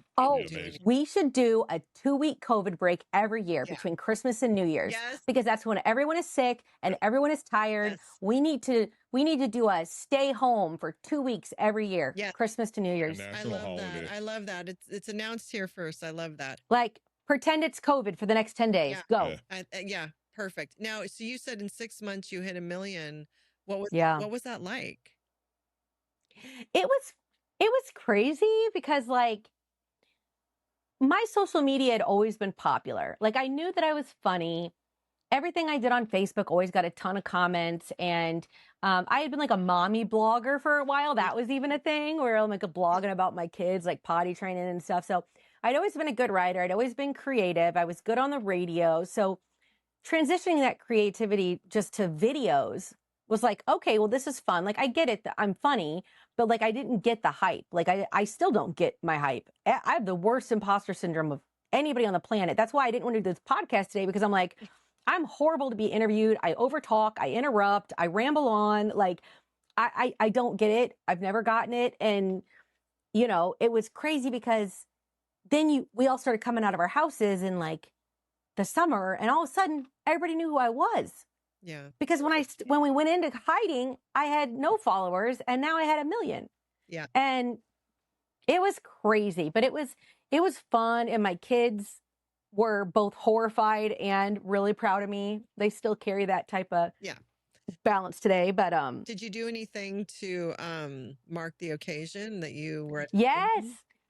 I went skydiving on TikTok Live. So TikTok Live was like a newer thing, and like I planned it, and I invited other people, and I jumped out of an airplane in a cow costume. And it was in November of 2020 that I went skydiving. I hit 1 million in the summer, but we needed time to get it together. And jumping out of that plane that day was like my favorite day on the planet. I would jump out of a plane every single day if I could. Was that your first time skydiving? It was my second time. I had done it once whenever I was younger, but like, I'm an adrenaline junkie, and I go back and watch that video. And when I'm in my cow costume, like in the airplane, getting ready to jump out of the airplane, like I'm just smiling so big. I was so happy. That's awesome. That it takes a special person to be down for that stuff. I'm telling you, because that freaks me out. And I think it freaks most people out. And then there's that small percentage of people like you that are like, this is my jam. That gives me anxiety of just thinking. Yeah. Well, it's really fun to push your body past something that your brain tells you no, because it is not normal to jump out of a door of an airplane. Like, and when you get up there and when they open that door, you're like, oh shit, I've never been in an airplane with door open before. Yeah. You know, and the wind is like, and it's like everything in your brain is like, do not do this. And just to be able to push your body through it and do it anyway is the best feeling in the world. Did you have a hesitation at all? No, not at all. What other, have you done any other type of adrenaline? I do all kinds of, I mean, like now that I'm a mom, I have to like chill out, but like I don't really have any regard for my personal safety, or I'm not ever scared of getting hurt. I got voted like class daredevil in high school. Even today when we go to shows, I'm like climbing shit. I wanted to jump off the stratosphere in Vegas. Like, oh my God. Like, I don't go skydiving every week because I feel like at some point your luck may run out. And I'm like, I am a mom. I need to like not be completely crazy. But I'm just an adrenaline junkie trying to function in a boring world every single day. And it is very hard. It makes my boyfriend insane because he's like very by the book. He's like former law enforcement. He follows rules. He, you know. Well, so do you not have anxiety? Yeah, I do. But I have like completely irrational anxiety. I don't have anxiety about real things. I have intrusive thoughts. So I am like with my ADHD, the main culprit of all of that is like intrusive thoughts. So like when I'm at a red light, my brain is like, slam on the yes, but like, Right. I know not to do that, but my brain still says to do it. Right. And so, yeah, it's hard. It's very hard to have impulse issues. And so like my anxiety comes from crazy things. Like when I had my breast reduction, I don't like doing things I'm not in control of. So surgery is not real fun for me. And when I was going into my consultation to have my breast reduction, like my back was fracturing, insurance was paying for it. Like it was medically necessary. And I was trying to cancel my appointment. I was at the pre-op thing and I'm bawling, 20 years old, 21, I don't know. And the doctor's like, what are you so scared of? Say it out loud so we can walk through it. Are you scared of the pain? Are you scared of the anesthesia? What are you scared of? And I looked that man straight in the face and I said, I'm scared in the middle of my surgery, there's going to be an earthquake and the ceiling's going to cave in and it's going to kill all of you. And I'm going to stay alive. And then I'm going to come out of anesthesia and be cut open and I'm going to die that way. And he's like, have you ever seen a psychiatrist? And I'm like, no, and then, same thing, like just, and people don't talk about this stuff out loud, which is like why I talk about it. Like I remember changing my son's diaper one time and I was taking the cap off of the cream and it like bounced and it like hit him on the cheek and like fell down. And I was like, I almost just killed my baby. Yeah. So then I had this irrational fear that I had to have all diaper cream with attached lids because that almost went in his mouth and he would have choked and died on it. Like just irrational, not normal fears. I'm not scared of anything normal. I'm only scared of weird shit. It's like catastrophe anxiety. It's things I can't control. Although what's interesting is that you really can't control skydiving, right? That's once you jump out, you're not, but you still, it's enough you feel in control. You must still feel in control when you're I feel like I'm just a resourceful person. I'm like, if my parachute doesn't open, I'll figure it out before I hit the ground. So it's something that it's something that you couldn't figure out. That's what like I'll bet on myself every time to get myself out of a situation, but I can't get myself out of anesthesia if there's an earthquake or, Right. So then the imposter syndrome, did that just show up when you became quote unquote famous, or did you have that growing up? No, it's always been there. Like even when I was like doing photography and I was like one of the top photographers in St. Louis, I was being hired by like the St. Louis Blues and St. Louis Cardinals. And like every shoot I would go on, I'm like, oh, this is the one where they're going to figure out that I'm actually not good. Like, this is the one where they're going to be like, oh my God, she's terrible. And even, once TikTok started or with the stand-up I do now, like that impulse in my brain goes, oh, this is the one where they're going to figure out you're not funny. This is it. This is going to be your last one. They're going to figure out you've been faking it the whole time, And is it at the same intensity that it's always been, or has it ever lessened? So I'm medicated now. So I'm way better at telling it to like, shut up now. So that's where the medication came into play. And I didn't ever get on any type of medicine really until I was like in my 30s. Mm-hmm. And it just changed my whole entire life. And I was like, oh, like we sat around at Thanksgiving and we all went around the table and said what we were thankful for. And I said Prozac. Yeah. Well, does it help with the impulsive, what's the word? 100. Yes. And I am very lucky that, that the first medication we tried worked. There's a lot of people who have to go through several different medications. But the first one worked and that's what I'm still on today. And I don't want to know a life without Prozac. I'm good being on it. Yeah, thanks. No, that's awesome. Go ahead. Does that give you the edge though? So as part of the imposter syndrome, the anxiety, does that let you prepare more, or do you still just wing it? No, I do prepare. I do prepare, and I very much care because I'm a very competitive person and I want to be good. So if I woke up tomorrow and was going to be a garbage man, I would want to be the best garbage man. I would want the whole town talking about how good of a garbage man I was. Mm-hmm. So I will always, there's times before the show where, some of us, like, especially Nick, is like, oh, I'm not nervous. I'm not never nervous. I'm fine. I just go up there and it's like, no, I want to be good. And I want to do this right. And I want to be funny and I want to keep pushing myself and I want to keep writing more and I want to keep, because it fuels me. It gives me something to do. I want to be funnier than the last time I was out here. Mm-hmm. And I always want to do better. And so yeah, I just keep pushing through it, basically. Well, so that brings us to GenX Takeover. So COVID ends. Yeah. You continue doing social media, right? And you continue growing on social media as a single act, right? You're just you, not just you. When did it meld in with Sherri and Nick and Dadbod? I mean, were you doing social media up until melding with them pretty much? Yeah. And we were all very popular, like Gen X content creators on our own. Right. And, you know, a lot of people in social media, I don't want to say they take themselves too seriously, but it's like once they become a social media like star, like that's their whole personality. Right. And that's all they do. And every day from the time they wake up to the time they go to bed. Oh, I'm doing an interview. You guys can't come in. Sorry. No, so fine, a lot fine. there. Yeah. What are you guys? Why are you dressed like nuns? No, come back. Abby, come back. That one of these isn't even my kid. Would you guys like to say hi? Oh my gosh. This is my neighbor, Abby. Hi. Hey. We got blankets. This is my daughter, Libby. Hi. I have kids at my house all the time. And like, sometimes a kid will come out of my basement. I'm like, does your mom know you're here? Yeah. Oh, you're showing me your blanket. Those are hot dogs. Those are hot dogs, right? You got a hot dog blanket. I thought you guys were trying to pretend to be nuns. What's the other blanket? No. It's a hot dog and a unicorn blanket. Who's dad? Nice. I'm doing a podcast interview. Oh, a podcast? Yeah. We're live. You're on a podcast right now. So we went to 7 Oh, you took it. We Okay. got distracted and went to Circle K, Target, Ross, and PetSmart. Okay. Did anyone feed the kittens? I could go do it now. Well, just make sure they have water. Okay. Okay. Your blankets are beautiful. Very beautiful. Yes, yeah. It's my posse. I just literally hang out with kids all the time because I hate grown-ups so much. That's Listen, awesome. having kids hang out at your house is a good sign. Yeah. My house is the kid house. That's Well, awesome. it always has been.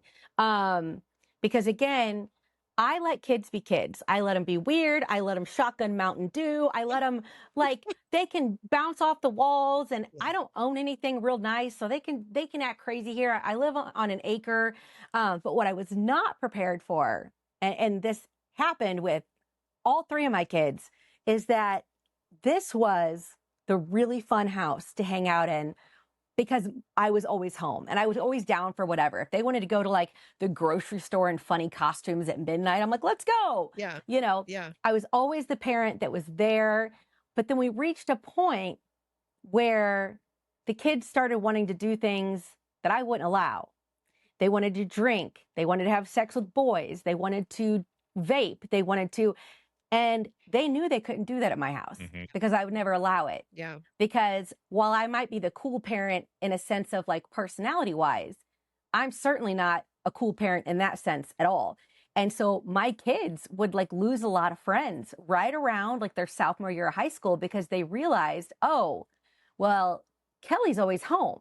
Right. And Kelly knows what's going on. Kelly's plugged in to what's going on in the kids' lives to where these other parents hibernate in their bedroom. You have to be a parent. Still the right decision. You still have to be a parent. Like even, it is, you know, because our house has been like that too, where, you know, it's an actor and all that, but there is that line where it's a safety thing too, right? And I always wonder, like, did their parents not care? Were they just like, oh yeah, well now you're hanging out in this dude's basement and it's fine? Because it just, you know. You'd be amazed at how many parents are fine. They just don't care. We have a lot. Don't give a shit. Yeah. In our town, there's a lot of parents like that. A lot. And it's the parents that act like their shit don't stink on social media. They act like their fucking life isn't perfect. They are at church every Sunday and they've got prestigious jobs in the community and they're buying their kids 12 packs when they're 15 years old. And I'm like, when I realized I was the responsible parent, I was like, what? What happened? Talk about imposter syndrome. Shit. Like, wait a minute. Anytime I'm the voice of reason, we are fucked. Yeah. Like, what is wrong with you people? So, and that's why I just live my life. I don't care if people judge me because I know what their kids are doing behind closed doors. Right. Yeah. Right. They may not. And it's not even that I want to know. Like it's just that like I'm an observant person. Yeah. And well, if you're close with your kids, which I know you are, you know and hear all the shit. And It's Yeah. For shocking good at or times. bad. Like we're the same, but sometimes you know too much. I don't Like, want to there's know been it all, times but I'm like, oh my God, I have to tell my kids, like, you don't have to tell me everything. right. yeah. Yes. I don't need to know everything. Yes. And I established a rule with myself early on with my kids' friends, because they would come home and be like, so and so is doing this, I'm scared for them, or this or that. And like, my rule was that I never told the parents unless it was something that could change their life. Yeah. So if I find out that your kid was vaping in the bathroom in 7th grade, I'm not running to tell their parents. Yeah. But if I find out your kid's doing heroin, right, I'm going to tell your parents. You know, if I find out a kid is, that's kind of just how I balanced it. Was like, if it was something that could completely change the trajectory of their life, yeah, then I would do it. But I mean, there are parents who like are recovering alcoholics just buying their kids booze. Yeah. And it's crazy And because the liability alone, if something that happens, scares me. that they can come and take your house. Yeah. Like you're on people get sued for this stuff. So right. And my crazy. kids are older now, and I am more relaxed when they get to a point where they're either out of high school, Right. or if it's like a special situation, like it's a graduation or something or whatever. And if they are going to have like a couple seltzers or something, I own a breathalyzer. So nobody leaves my house without blowing a zero. That's smart. Yes, it was literally like 40. It was $40 on Amazon. No way. So yeah, so like, people have to know that if their kid comes to my house, they're safe. I am looking out for your kid like they're mine. Yeah. You know. Yeah. Do you take keys, put them in like a jar or something, or set up? Yeah. Well, I also just park my ass in the kitchen, so they can't physically leave my house without me seeing them. And I'm like, come here. Blow. I love that. You just motivated me. I'm getting one. That's so smart. Yeah. It is so smart. And even my son is 21 now. Him and his girlfriend went one night for their anniversary. Like, it's like a painting and wine class or whatever. Yeah. He took it with him so that after the wine class, he could blow in it and make sure that he was under the legal limit. I love that. Oh my God. That's a Christmas gift idea for the kids. I'm telling you, I am the most resourceful person on the planet. There's nothing I can't figure out. I love that. I've learned about that. Okay. So, so you're doing social media. And so were you working too, or was social media just became your career? Social media, it was so hit and miss. It was starting to pay me. It was so weird. I'll never forget, my first offer was this water bottle company, and they're like, we'll pay you $400 to hold this water bottle in one of your videos. And I'm like, what? Is this a scam? So like, I would make money in social media, but then I wouldn't. And it was very much like the wild, wild west. It still is. There's no, like, we were all figuring out as we went. There were times I got scammed. There were times I made great money from big companies like American Girl Doll or Famous Footwear. And then it was like a wild, wild roller coaster, because it was not steady income. And then, social media was really cool. Like, TikTok was amazing in 2020, but it very quickly became cliquey. And all these people wanted to like hang out with each other, and they were having these online relationships, and then these online fights, and this online drama with other creators. I'm like, do you people not have any real life fucking friends? Like, I love talking with y'all on social media, but I don't need any more friends. I'm good. Yeah. I'm locked and loaded here in my hometown. I don't need to go to award shows. I don't need to go to get-togethers. I don't even want to meet any of you people. Like, the only thing that I did was I did a video about Vanilla Ice, and he invited me to a concert. So I went and did that. But when Nick and Sherri saw each other at some award show, and they were like, we should all get together and hang out, I was like, that's weird. But I said, okay. But like, I said, number one, I'm not getting on an airplane. And number two, I have to be able to like drive wherever it is. And then I thought we were going to like rent a house and play board games and have a bonfire and like hang out. Like, I'm not interested in going away for a weekend and making content. That's my job. Right. I just want to meet you guys and have fun. Yeah. And then those assholes tricked me. They're like, hey, this place wants us to do stand up. And I'm like, well, that's fucking hilarious, because none of us do stand up. Like, and it like slowly turned into like, okay, we're doing a stand up show in Nashville. Okay, it sold out. So now we're going to do a second one. And I'm like, you motherfuckers. Had you ever done stand-up before, or was that your first time on stage? No, I had never done stand-up. I had only been on a plane like 4 times in my whole adult life until I joined this shit show. That's what I was going to ask you. Did you fly to Nashville or did you drive? No, I drove. And to this day, I drive everywhere I can. Me and my boyfriend, I rent RVs like 12 hours, like freaking Griswold or Cousin Eddie. Yeah. I hate airplanes. I just recently tried Amtrak for the first time. It wasn't bad, but a crackhead stole my luggage. And so that was an issue. But I just really would like to stay home all the time. I'm with you. Yeah, that's you. We drive. We're going to Charleston, West Virginia. We're driving. Yeah, next week. Are you? Florida, Yeah. We'll drive. We like to road trip. I also like to be able to bring what I want to bring: food, drinks, like my stuff. And I have all my stuff. It's here. I need my stuff. Yeah. I need my comfort items. Yes. And I hate traveling. Yeah. I hate it. Oh, I hate it so much. The RV? You don't like it in the RV? I do, but I love my house and I love my kids and I love my neighbors and I just love everything I have here and I'm really happy here. Yeah. And sometimes people, and I'm not talking about GenX Takeover now, but there's just people out there that I think travel as much as they can because they're not happy at home. Right. And it's like, I've never enjoyed traveling. Like I remember taking my kids on I grew up broke, so we never went on vacations. And when my kids were little, I'm like, okay, we're going to try a vacation. And we went on a vacation to Florida. And I'm like, this is fucking awful. It's just my kids fighting, but they're in front of a palm tree now. And it cost me $3,000. Yep. Like, this is miserable. Everybody's like, we love vacation. Nobody knows where they want to eat. Nobody knows where they're going. Everyone's hungry at different times. Everyone wants to do different shit. Okay, but amen. So the GenX Takeover has just blossomed and grown and taken off. Where you are this year, I think alone are traveling a significant amount. Could you guys keep adding tour dates? So, we're already booked through 2027. I believe it. This is not slowing down anytime soon. No.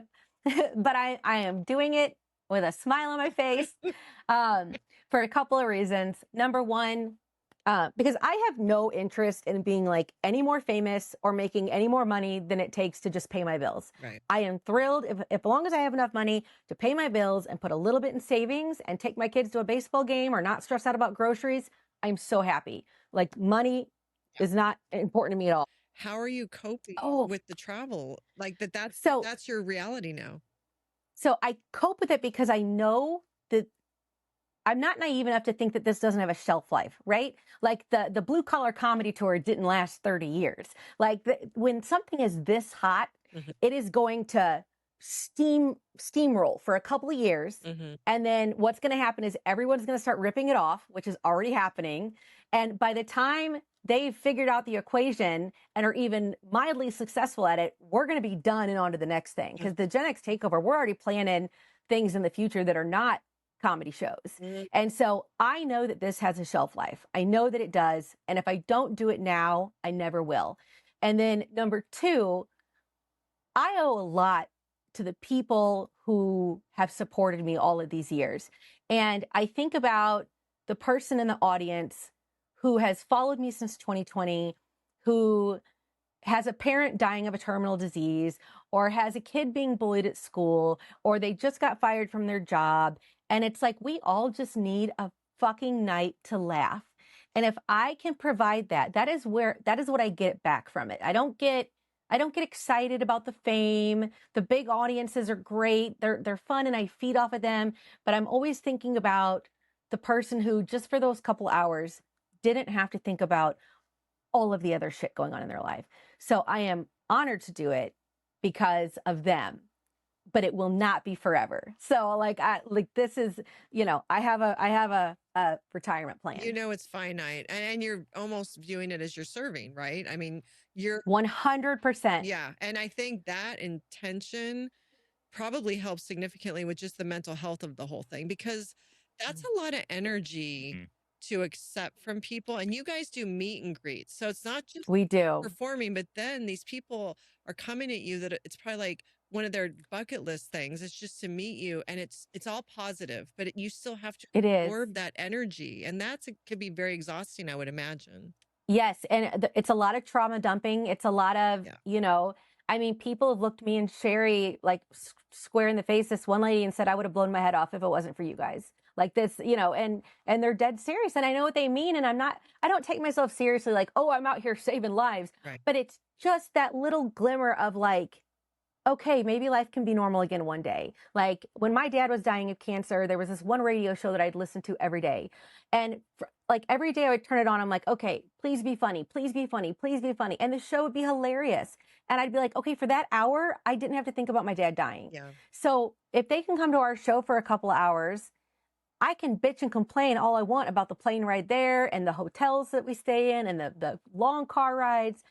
But it is absolutely serving my heart 100%. In return, I am making a great income doing it. And, you know, everyone is happy. My kids don't like me being gone. I don't like being gone. I'm a single mom. So like I'm the only one out of the four of us who, when we travel, leaves kids at home without a mom, because even Sherri cheats because she's a lesbian. They have two moms. Yes. So, you know, the dads are dads. Yeah. And they can do whatever. But, and when Sherri goes, because she has, so I'm the only one who leaves my kids at home by themselves every time I travel. And it is very hard. And I know some people might think, oh, but your kids are older now. This is when they need me the most. Yes. Are you kidding me? They're getting their license. They're driving in cars. They're making decisions about drugs and alcohol and friends and sex. And this is when I need to be here. This isn't when I kick back. Are you kidding me? Like, so it has been very taxing on my family, but the GenX Takeover, and especially our tour manager, have been really good listening to like my concerns. And there have been times when I've said no to shows because it didn't fit in my schedule, or I knew it was going to be too much for me. And they're great. And they've said, okay, well, we'll either do it without you or we'll move the date, or, you know, it is all a lot of compromise in that group. And it works because of it.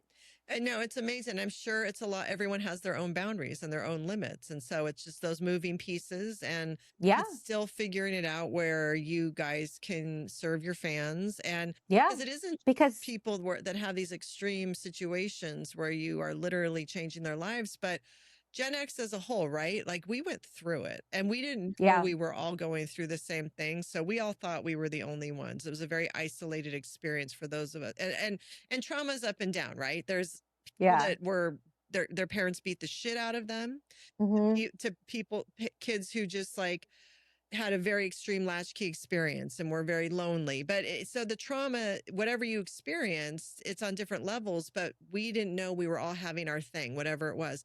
And so then to hit midlife and have social media where we're like, oh my God, you too. It wasn't just me. It's a shared experience.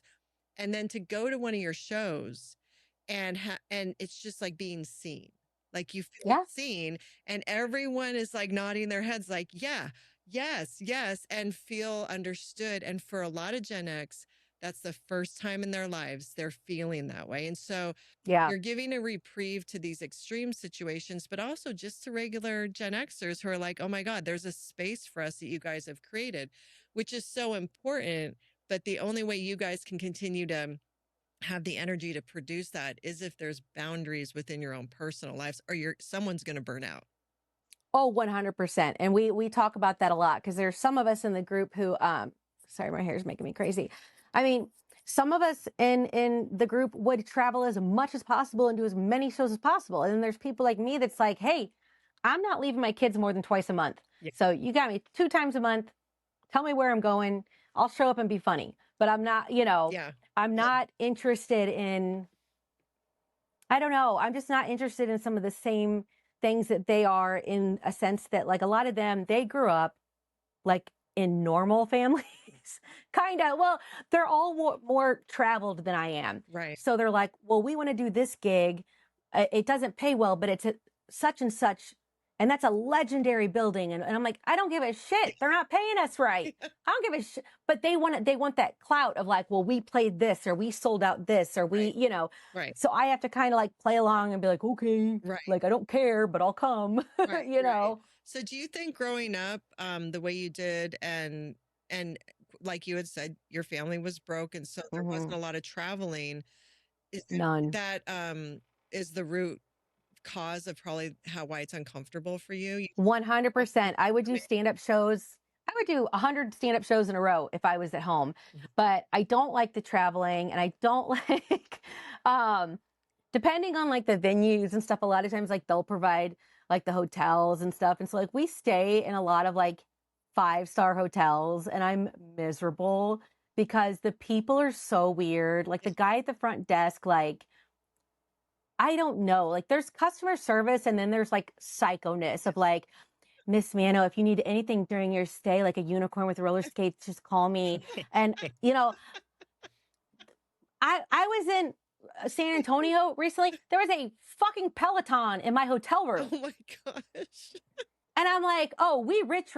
And then like rich people do weird stuff. Like at 5-star hotels, they think it's rude to just hand you the keys across the desk. So they walk around the corner and hand it to you. I thought he wanted a hug, because why else would you be walking around the corner like this? And so I'm like, oh, here you go. And then these 5-star hotels, this is fucking criminal. They don't have vending machines. No, they don't. They may not have ice machines either, right? No, that's the only. Yeah. The only fun part about staying in a hotel is the fucking snacks and the vending machine. And I get to this hotel and there's no vending machine. I made the mistake of calling the front desk. I'm like, hey, there's no vending machine. Where's the vending machine? And they're like, we don't have a vending machine, but we have a bodega upon your request. And before I could even ask, like, what the fuck is a bodega? It's like, knock, knock, knock at my door. And it's a guy with like assorted waters. And he's like, would you like sparkling or still? And I'm like, whatever poor people drink, just fucking like, they're like, we can get you any snacks you want. Do you want a charcuterie board? I'm like, no, I want to stand in front of a fucking vending machine at 1 a.m. and pick out Doritos without you fucking bothering me. So I've had to like put the kibosh on some of these hotels and shit and be like, stop making me stay in these fucking places where I'm uncomfortable. That's awesome. Oh my God. I want a Motel 6. Yeah, or Super 8, or you know what? Here's the thing. I like a good Holiday Inn. Yeah, like that's a good, like middle of the road. I don't feel weird. I go to these 5-star hotels. I'm so out of place. I'm in my Beavis and Butthead pajamas with no bra on. I don't know how to act around people with money, and I never will. So like, quit making me hang out with them. Even though now you're kind of the person with money too, but it's just But my life, you know. Yeah. I will say that I'm making more money now than I ever have before, and absolutely nothing in my life has changed. Right. Absolutely nothing. I swapped out one used car for another used car. That's it. I didn't move houses. I don't own designer purses. This is an expensive sweatshirt, but I got it on Black Friday like 2 years ago, and it's really comfortable, and I wear the shit out of it.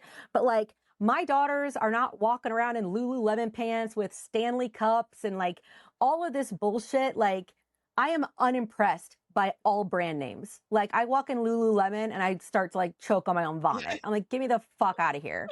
So like, I'm making great money, but what I'm really doing is making up for all of the years that I was not able to save and not able to, you know, because once I lived paycheck to paycheck my whole entire life. My whole entire life was like, oh my God, am I going to make it to the next paycheck?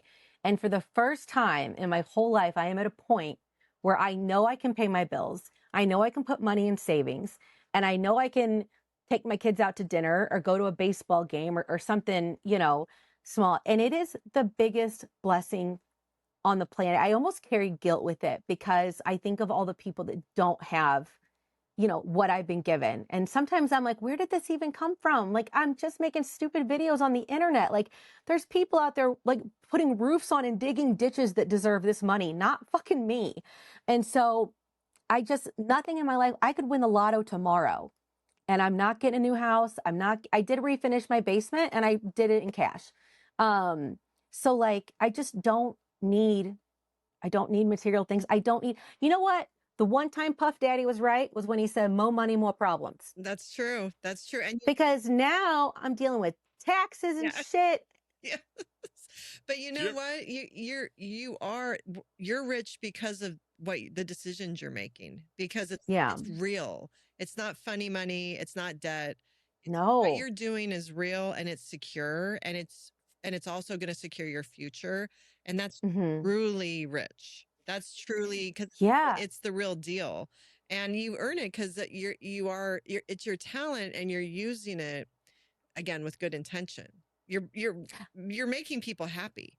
You 100%. I try. You know, I'm just so grateful, and I'm so scared of being poor again, like, or broke. Like, honest to God, like, it's my biggest fear, and it's my biggest motivation is like, oh God, what if I have to go back to that? And that's why I will not create any more bills for myself, because if this all went away tomorrow, I wouldn't be able to go get a job as a bus driver in the school district and pay my bills. So I will be in this house and drive used cars and shop for my clothes at Kohl's and Walmart until the day I die, because I don't want to make more bills. And then, you know, I don't know. I see a lot of content creators who have success, and it's like, boom, new house, boom, new wardrobe, boom, look at my designer closet, you know, and it's just, I'm so scared of being broke again that I will not let myself really splurge on anything except for like dumb shit like a Snoop Dogg hoodie, you know, like.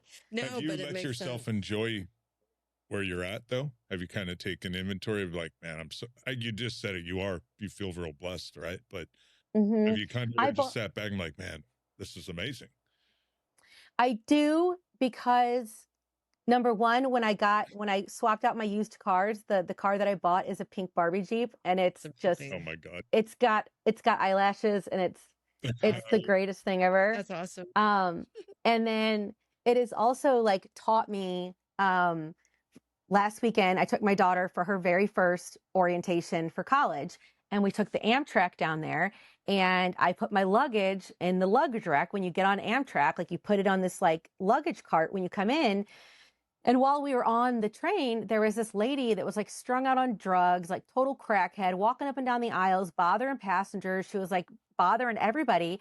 And it turns out when she got off her stop in Bloomington, she stole my suitcase, because when we got to Chicago and it was time to go to my daughter's orientation, I went to go get my suitcase and it was gone. And I asked the people sitting there, because there's people right there. Yeah. I was like, I said, did anybody move? There was like a bright purple suitcase right here. And the ladies in front were like, oh my God, yeah, that drugged out lady took it. And I was like, oh no. I'm like, so she got all my makeup, like all my hair stuff, all of my clothes, my new death row pajamas. Speaking of Snoop Dogg, oh my God. Like, you know how long it takes a girl to build her makeup? Yes. So now this was just last weekend. I'm in Chicago with my daughter. Her college orientation is tomorrow, and her mom is in her pajamas that she wore on the train. And one of the passengers on the train was like, why aren't you freaking out? Why aren't you? And I'm like, because this is the first time in my life that I have the money to replace those things. So is it hard? Yeah. Does it suck? Oh, they took all my medication. All my medication was gone. I had a 7-day travel thing. So this lady I have Xanax. She got Adderall. Like, she hit the mother load. I'm like, yeah. And so she stole everything from me. And when we got to the hotel, I had to walk to a Target and buy clothes to wear the next day to my daughter's orientation. And like, now that I'm home, I'm like, man, this really sucks that the crackhead took my, because I didn't even have a suitcase. I had to fly home with my shit in Target bags. Oh my gosh. Oh, you know, but it's like, but that is how I enjoy where I'm at, because the rest of my life, if that would have happened, it would have been catastrophic. And there's not a thing in that bag that I couldn't afford to replace if I wanted to. It's Kohl's, you know, makeup from the grocery store and clothes from Kohl's. It was a really nice fucking suitcase. It was a Samsonite, because I realized when I started traveling and I bought my first suitcase from like Walmart, it fell apart. So I got a really good Samsonite one, and it was cute and it was purple. And if anybody sees a crackhead in Bloomington, Illinois with a purple suitcase and death row pajamas and she's selling Xanax, as mine. No, but to your point, I mean, that is taking stock, right? You have the security to replace it. You have and then I took my daughter on on our senior trip. I took her and 4 other girls to New York City for their big senior trip. And we were supposed to be there 3 nights and 4 days. And I checked the forecast. On the very last day we were going to be there, it forecasted a light wintry mix. But that was the day we were flying out. And I'm like, we're going to be fine. I get there, day 2, New York gets hit with a bomb cyclone. We had 19 inches of snow outside of our hotel. And me, Midwestern mama, who fucking hates traveling, was stuck in New York City for 7 days. Oh. I was out of clothes. I was out of medicine. There were no flights anywhere. Like, I would take a shower and put on dirty clothes. And I would ask the hotel lady, I'm like, is there any laundry service here? And they're like, well, 2 blocks that way. I'm like, there's 19 inches of snow. And like, every day I was just laughing so hard at the whole thing. And everybody's like, how are you not freaking out? And I'm like, God has blessed me. Like, I'm not missing a job that I have to get home to. Like, I can make dumbass videos in this hotel. Like, and if I don't know, I hate complainers anyway. And it's like, I see people complain about the dumbest shit. And I'm like, I watched my kid get CPR performed on him. I was broke my whole entire life. I watched my dad die. Like, I've been through all these things, and we all have. But it's like, are you going to sit around and cry about it? Or are you going to just keep going and moving forward? And that's all I've ever known how to do. So that is how I sit in it and enjoy it, is that just taking away the stress of not worrying about money. And don't get me wrong, I'm not like sliding around on my millions like Scrooge McDuck. Okay. It's not like that. At all. TikTok, it pays like Chuck E. Cheese. It's like, you got 20 million views. Here's a spider ring. So I don't want anyone to think that I'm like, that we're like rolling in money, but for where I grew up and like what I have now, if you would have shown me the house that I live in now, which is the poorest house in the whole subdivision, I would have been like, I am rich. I live in a 2-story. What? Like, that, you know. All relative. Well, and speaking of taking stock, have you done a show in your hometown? I did. So that was our first big sellout crowd, was in St. Louis, because St. Louis is like 20 minutes from my hometown. And, you know, we all did our hometown shows, but I got to say that St. Louis was really special. And it was special because so many people showed up for me. And again, I got imposter syndrome. I still have it now. When we booked the St. Louis show, I was like, oh my God, my friends are not going to want to come and do this. Like, this is going to stress them out. Like, I felt bad asking them to come to my show, but I'm like, please come, because if nobody shows up, I'm going to feel like a big loser. But my community turned out like in forces, like 2,300 people, sold out, screaming. And I'm used to doing shows because we started this on the road. I don't know anybody anywhere. Right. Like, when we travel, they know people everywhere. I don't know anybody but people who live here. I'm used to doing shows where I don't know a single person in the audience. And suddenly I'm on stage and there's my high school teacher. And, you know, like, there's my neighbor, and there's my kid's best friend's mom. And it was just a trip. And like, they yelled so loud for me. It was like deafening. That's and great. it, yeah. And we're coming back in November. So we're coming back to St. Louis, and then we probably won't do St. Louis again, because we have to get to other cities. We're not a normal tour. Like, we don't, you know, like the big comedians, they'll go on one big 3-month tour and they're gone for like 3 months. But between the 4 of us, we have 14 kids, and none of us want that schedule. None of us do. Yeah. And so what we do is we just do a couple shows here, a couple shows there, you know. Yeah. It's not conventional, but nothing we've done is conventional. So I'm fine with that. Yeah, no. And it sounds like it works for you guys as well. Plus you have a crew, and you have other people too. But I think that's so cool. Have your kids seen your show? So they, my son, Rocky, hang on, I'm a lip gloss junkie. So my son, Rocky, came to my first show in Nashville. He drove down there with his girlfriend and he watched me. But then I'd been on this big tour, and like, my kids had never seen me do stand-up until they saw me in a theater with 2,300 people, like, and my mom and like my brother and my aunts. And, you know, I come out and the crowd is just going crazy. And like, I went backstage after the show, and my son, who's 21, is like bawling. He's like, I am so proud of you. And like, my girls are just like beaming, and it's really special. They also got to see me perform on our cruise. So they've seen me twice now. That's awesome. And they're really, really proud of me. And it like, I need their permission to do this. They don't have to share me with the world. They could be horrible kids and like be doing terrible things at home that force me to stay home and watch everything that they do.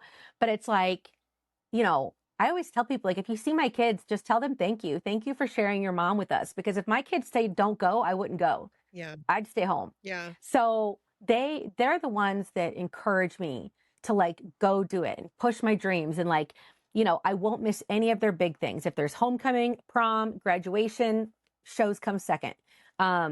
But sometimes there'll be like a show on something small, like, oh, you've got a big hockey tournament this weekend. And, you know, I'm like, seriously, tell me, do you want me to come to this? I'm like, don't tell me, no, mom, it's fine. And then sit in therapy in 20 years and throw my ass under the bus because I asked you. Yeah, yeah. But That's you know, hilarious. like you're giving your kids such a great example, right? If you think about the examples we had, we didn't really grow up thinking, oh, when I turned 45, 50, 55, 60, I can completely reinvent myself. I can actually go. Right. We didn't grow up thinking that. You're giving that example to your kids. You're showing them it's not finite. Like, you can do this for a while, but look you can totally switch it up. And the mom did, like mom did, and look what happened. Like, I went for it. So what a gift to give your children too. I have career ADD. Like every couple of years, I'll pivot and do something else. And, you know, because I just get bored, I have to be challenged in whatever I'm doing for a living. So, you know, 5 years from now, if this doesn't challenge me anymore, I'll probably move on to something else. Or, you know, like we're seeing, like everyone and their brother's going to start like a social media, like comedy tour, you know, so they can have it. Like we'll be done and moved on. Yeah. And I think also it goes to why one of the reasons you guys are so successful too with our generation is you are a great example for us too. For all of us, you're saying, look what we did. Like, you guys, whatever you're thinking you want to do it. And so just to have, because we grew up like being told, don't be too big for your britches, you know, And so to see our peers being too big for their britches and going for it and being successful, it's like, okay, we could do something different. We could go for it. So I think that also is part of why you guys are resonating. And I love when my audience is like ultra proud of me because they followed me first. Like they feel like they saw a band before it was cool. They're like, you know, and they're like, I knew she was funny before everybody did. And I'm like, yes, like you're my people. Yeah. Thank you. Now, you said you were a single mom. When did you go through the divorce while the GenX Takeover was growing? No, it was before. So my husband and I split in 2020, I'm getting it all confused now, 2023. Okay. We'd been married for 20 years and we were coming up on our 20-year anniversary. And we're like, hey, how about for our 20-year anniversary, we get divorced instead? Was it such a mutual like that? It really was. Okay. I make a joke on stage. I'm like, look, we would have, in full disclosure, in case anybody really wants to like call me out of my shit, we are still legally married for medical reasons because he doesn't want to deal with me unmedicated.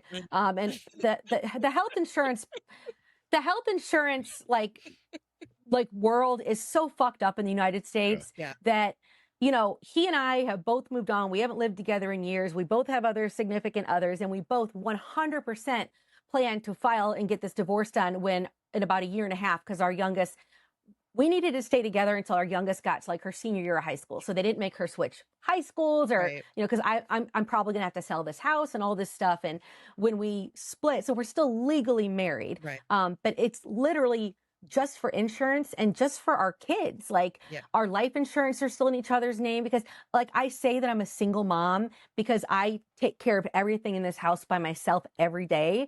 But their dad lives 5 minutes away and they see him all the time. So he is still, involved in their lives heavily. So I don't say single mom to make people feel sorry for me. I say single mom and like, I'm the only one who takes out the trash, does the dishes, makes their dentist appointments, all this other shit, but they've got a great dad. Yeah. So That's awesome that you guys were able mm-hmm.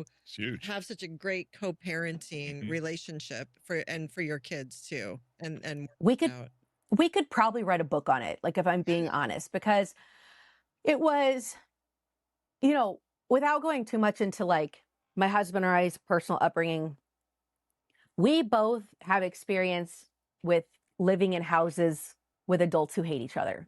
I'll just say that. And if you've ever grown up in a home with parents who dislike each other, it's like living in a war zone, and it's horrible. And we had gotten to a point in our marriage where we had fallen out of love. We had tried therapy like years before. And it was reaching the point where we were just so sick of each other, and we weren't even fighting anymore. Like that's how kind of out of love we were, is that there wasn't even any fighting anymore. It was just general, just bickering, and just like, I would hate when he came home from work because like, oh, I'm like, now he's here. I got to listen to him breathe in and out and in and out, you know. And it went both ways. He felt the same about me. I was like the crazy bitch that he was stuck with and all of this shit. And, you know, we knew things were pretty rough for a couple years there, but we did what a lot of people did, was you just stay together for the kids because you think it's going to ruin them. Like it's going to like ruin their life. And then so my ex-husband is like white collar, not white trash. Like he's like really successful, right? He's really good at his job and he's good at everything he does. And his work sends him on trips every year. And there was a trip coming up to Mexico, and I was supposed to go with them because it's a trip for two people, and everyone in his company was bringing a spouse. And there were two things at play. Number one, I didn't want our kids at home with both parents in another country. And number two, I didn't want to spend 7 days with him. And he probably didn't want to spend 7 days with me. Like, you know, and so it was just decided, like, I'm going to stay home with the kids. You go to Mexico. He took his friend, Brad, like it was hilarious. He was the only one without a wife or whatever. And that was when I knew I wanted a divorce. Most people know they want a divorce when they have a big fight or they have a big blow up or something else. But I remember Jimmy being in Mexico and opening my phone on Facebook and seeing a picture of him. And he's standing on the beach and he was smiling so big, and he was holding like a coconut, like with a straw in it. And he looked so happy. And I just like thought in that exact moment, I'm like, he deserves such a better wife than me. And it wasn't even like a self-deprecating thing. Right. It was like, it reminded me of who he was before we were miserable. And I thought about his mom, who has since passed. And I thought about my son growing up. And I thought about, like, he was a really big mama's boy, right? He was the youngest of 9, like an Italian family. And I remember thinking, like, his mom would be so upset if she knew how unhappy he was.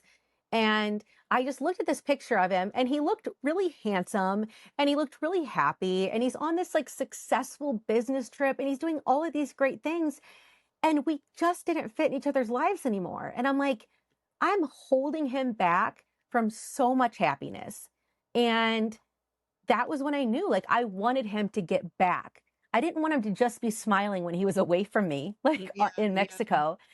I thought, God, I want that for him again. And then neither one of us are okay. I am a vindictive person, like in a revenge sense, but I'm not a vindictive person. Like, you know, nobody cheated. There was no big fight. There was nothing like that. He had not done anything wrong. We had equally, you know, I would say, if anything, he threw himself into work too much. I threw myself into the kids too much. Very standard raising teenagers. Were stressed. Yeah. And I just thought, what if we could split up, but stay friends? Like, what would that look like? And I pitched it to him one night, and it was the hardest conversation I ever had, because we were kind of raised of like, you stay married no matter what. You stay married no matter what. And we weren't even sleeping in the same bedroom anymore or anything. And I said, we can't keep doing this. And he's like, I know. And I said, what if we just say we're separated for the next 6 months and see how it feels? And if it feels right, then we'll move forward. We'll tell the kids we'll do this and we'll do that. And we even like came up with rules. Like, do you remember when George Bush, like whenever they weren't letting gay people in the military, that they came up with that like don't ask, don't tell thing or whatever? Yeah. I was like, okay. I said, I have an idea. I said, how about if either one of us are dating someone, we don't ask, don't tell. I said, because I don't think I'm going to be jealous of you dating anyone else, but I also don't want to know about anyone if you're not serious about them. Like, don't waste my time. Like, don't try to make me jealous. Don't try to make me know that you're out late one night. Ooh, what is he like? Yeah. And when he started dating first, and I was fine. Like, I kind of was testing the waters. Like, am I going to be okay with this? I was fine. He started dating immediately. I lived in this bedroom and made Taylor Swift bracelets and ate cookie dough in bed and hung out with my kids. And I've never been happier. I didn't want anything to do with another fucking man again because honest to God, Jimmy worked so much because he's like a workaholic that when he moved out, the only thing that changed was I have to take out the trash. Like, so like, it wasn't like, this, like, I was like, this is fun. There's no boys here. Like, and you know, and I secretly don't like, no offense to you, Brian, just earmuffs, but like, I'm not a huge fan of men in general. So, neither, don't worry. Yeah, so the first thing I did was I turned my bedroom into like a turquoise and hot pink paradise. You know, and it took a lot of maturity where we didn't talk about, we both just functioned as co-parents. We did not talk about who we were dating or what we were doing. We didn't try to make each other jealous. Every year on Christmas, including this last Christmas, he spends the night at the house and sleeps on the couch. Our kids are teenagers, but they wake up every Christmas morning to both their parents.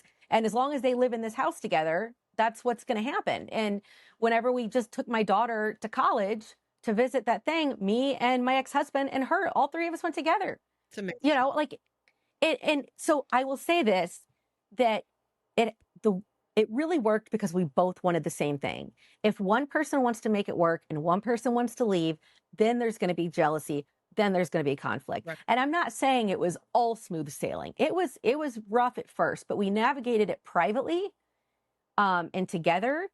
And even when we told the kids that we were like separated, we're like, hey, Dad's not moving out for a couple of months because we're not in a hurry. Like, neither one of us, like, he was dating girls, but like very sporadically and nothing serious. And I was nowhere near being ready to be near another stinky boy. So we were like, as long as Dad and I are not in relationships and we can sleep in separate rooms, like, we got along better than ever. He came home from work one day and I had gone to the grocery store and I saw those gross ass circus peanuts. And I was like, oh, he likes those. I'll grab them for him. And he came home and they were on the table. He's like, oh my God, being divorced is awesome. Like, I liked him again. Yeah. Like, I was nice to him again. Yeah. Like, because we didn't have to pretend that we were still like in love and sexually attracted to each other. And we could just be, and even now, I love him as a person. I think of him as like a family member, like a cousin that I've known my whole life or something like that. Like, if anyone hurts him, I will kill them. Like, I will defend him to the death. But it wasn't a good marriage. And to people out there who are in a marriage like that, and they just think like, oh my God, there's no way out. Like, there really isn't. And what I'll say is this, is that kids would rather like be from a broken home than live in one.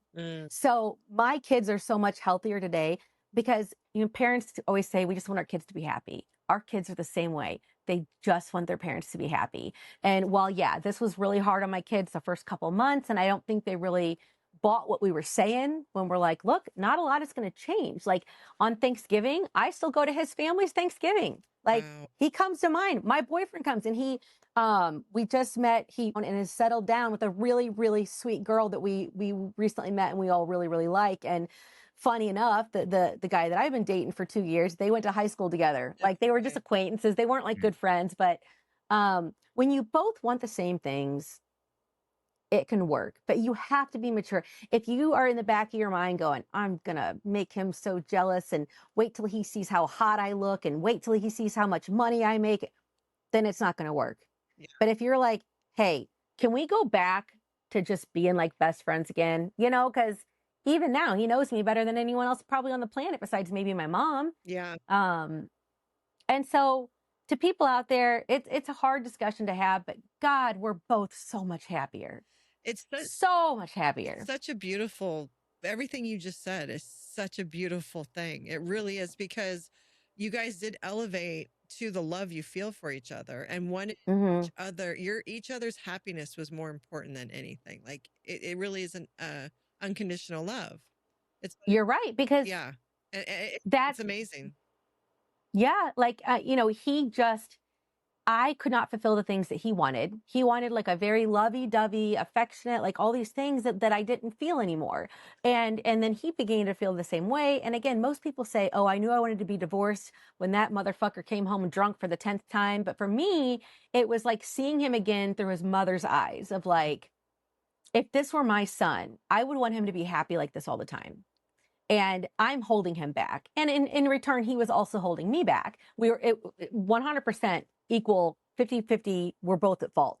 I was just the one who had the balls to say it. So, and say, hey, this is, you know, not working. And I didn't date for a long time. I didn't date for almost a year.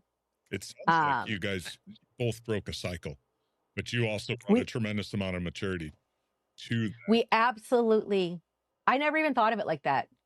Yeah, you broke a cycle based on what you were saying. You broke a generational cycle. Yeah. And what a gift for your kids, right? Which takes, and yourself. Really. Again, another great example for your kids. You broke a generational cycle, which takes a significant amount of maturity and effort, and a lot of effort and courage, and a lot of forgiveness.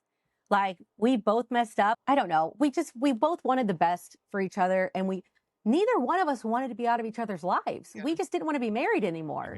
You know, and I know so many people who are in these marriages and they're miserable and they fight all the time. And all your kids want is, like, I remember like praying my parents would get a divorce, like whenever I was little, so I didn't have to deal with this anymore. And parents who fight in front of their kids, they don't understand how hard that is on your kids. Because imagine watching people you love more than anything in the world say the most hateful things in the world to each other.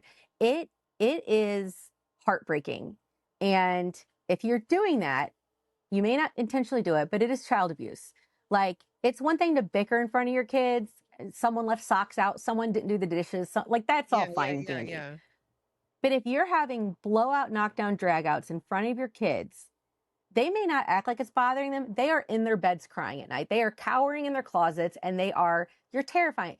Anytime a kid is watching parents be out of control, it's absolutely terrifying. And to this day, I have a no yelling house. Like, I've never had to scream at my kids. Never. It's just, it doesn't happen. And, you know, just, I never thought about it as breaking a cycle. So that's kind of cool. Well, and I think you're right. You're dead on in that it is emotional, mental abuse to argue to that degree and to terrify your children. And it's hell. And but so many of us grew up that way, and it's almost, I think there's a group of us that broke the cycle, and there's a group that are continuing. But I think the difference here is a lot of us are talking about it, you know, where it's never really been discussed before. So I think the more we talk about these things, that's also part of breaking the cycle. Because if one person hears it, then they may break the cycle where they wouldn't have before, knowing you're not alone. Like, you can do this, you know, where I don't think it's ever, I mean, we didn't have social media, right? No generation has social media. So for us, nobody talks about shit like this. And nobody talks about it either. But I think Gen X, though, we're the first ones that are talking about menopause, perimenopause, you know, breaking generational cycles. What happened to some of us? Our healing journeys. And then sometimes we'll get like boomers on saying like, we went through it. And it's like, that's fine.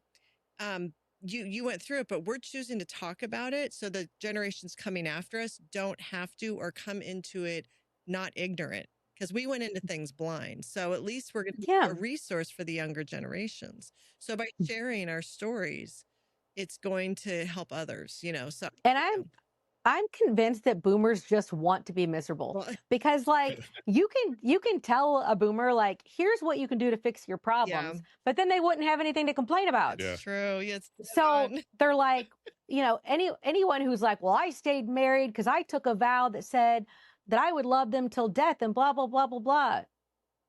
Fuck off. I don't care. I don't care what you did or what you said, or just because you had it hard and because you were miserable your whole life doesn't mean I have to be. Absolutely. And it doesn't negate our own experiences. One thing, go ahead. I'm sorry. No, I was just gonna say it does feel cool that because I'm in social media and because so many people knew Jimmy and I as a married couple, like people have a prototype now where they're like, okay, it can be done. Look, they did it. Look, they did it. They're separated.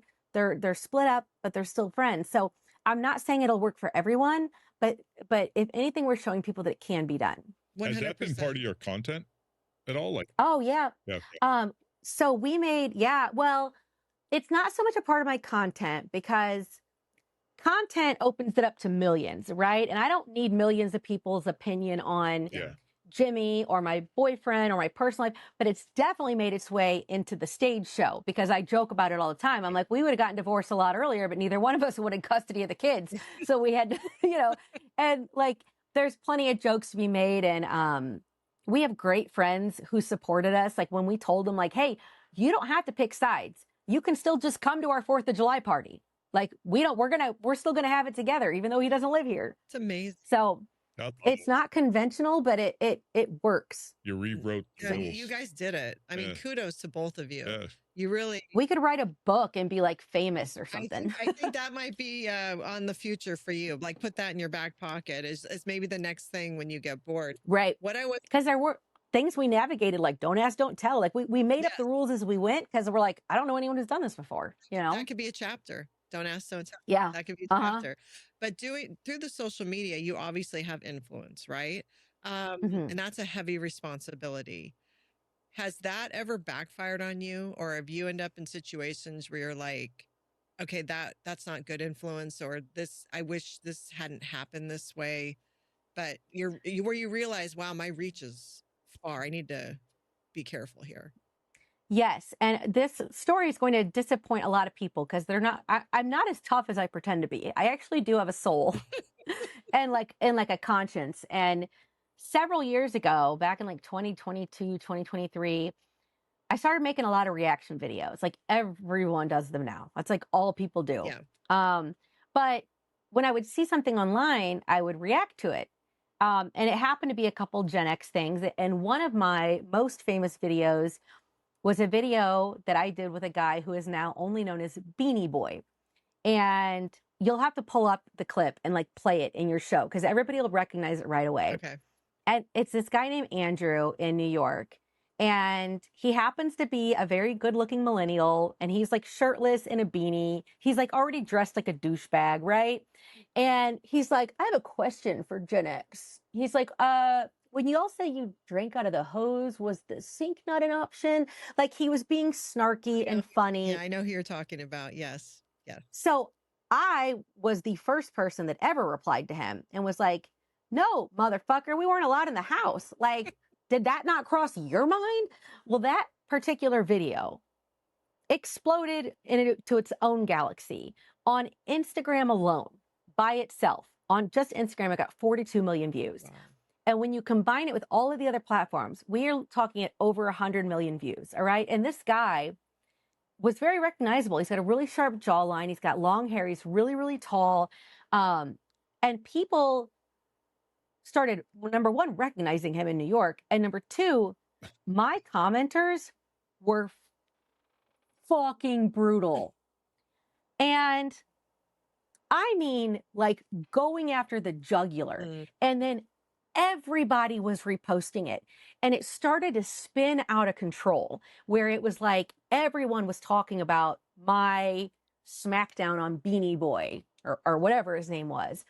And I started thinking like this isn't really funny anymore.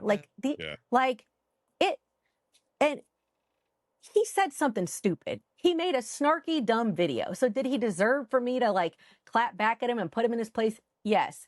But did he deserve the entire internet to hate him? Probably not. Right.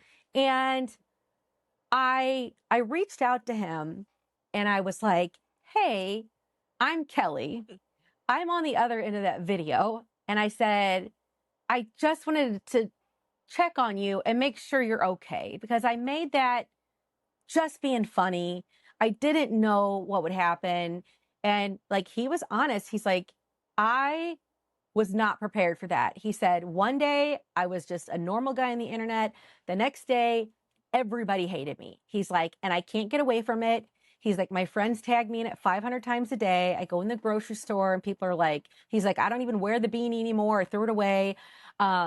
And I started getting to know him a little bit more. And I was explaining to him, I'm like, I can't put this genie back in the bottle. Like I can't undo what I did. And I only did what he did, which was just make a funny video. I didn't realize the weight of what I was doing. And in my defense, I had no idea that it was going to take off that big. Yeah. And I started learning about him, and his name is Andrew, and he's really smart, and he's a writer, and he lives in New York. And then I found out his mom died when he was younger, and I was like, oh, send me to the electric chair. Just send me now. I'm going straight to hell. I was like, because I am like, being a mom is the most important thing in the world to me. And when I found out that he had lost his mom to cancer, and I was like, and then I put him through this, like, I hate myself. Like, I was so upset. And like, and then he was the one comforting me.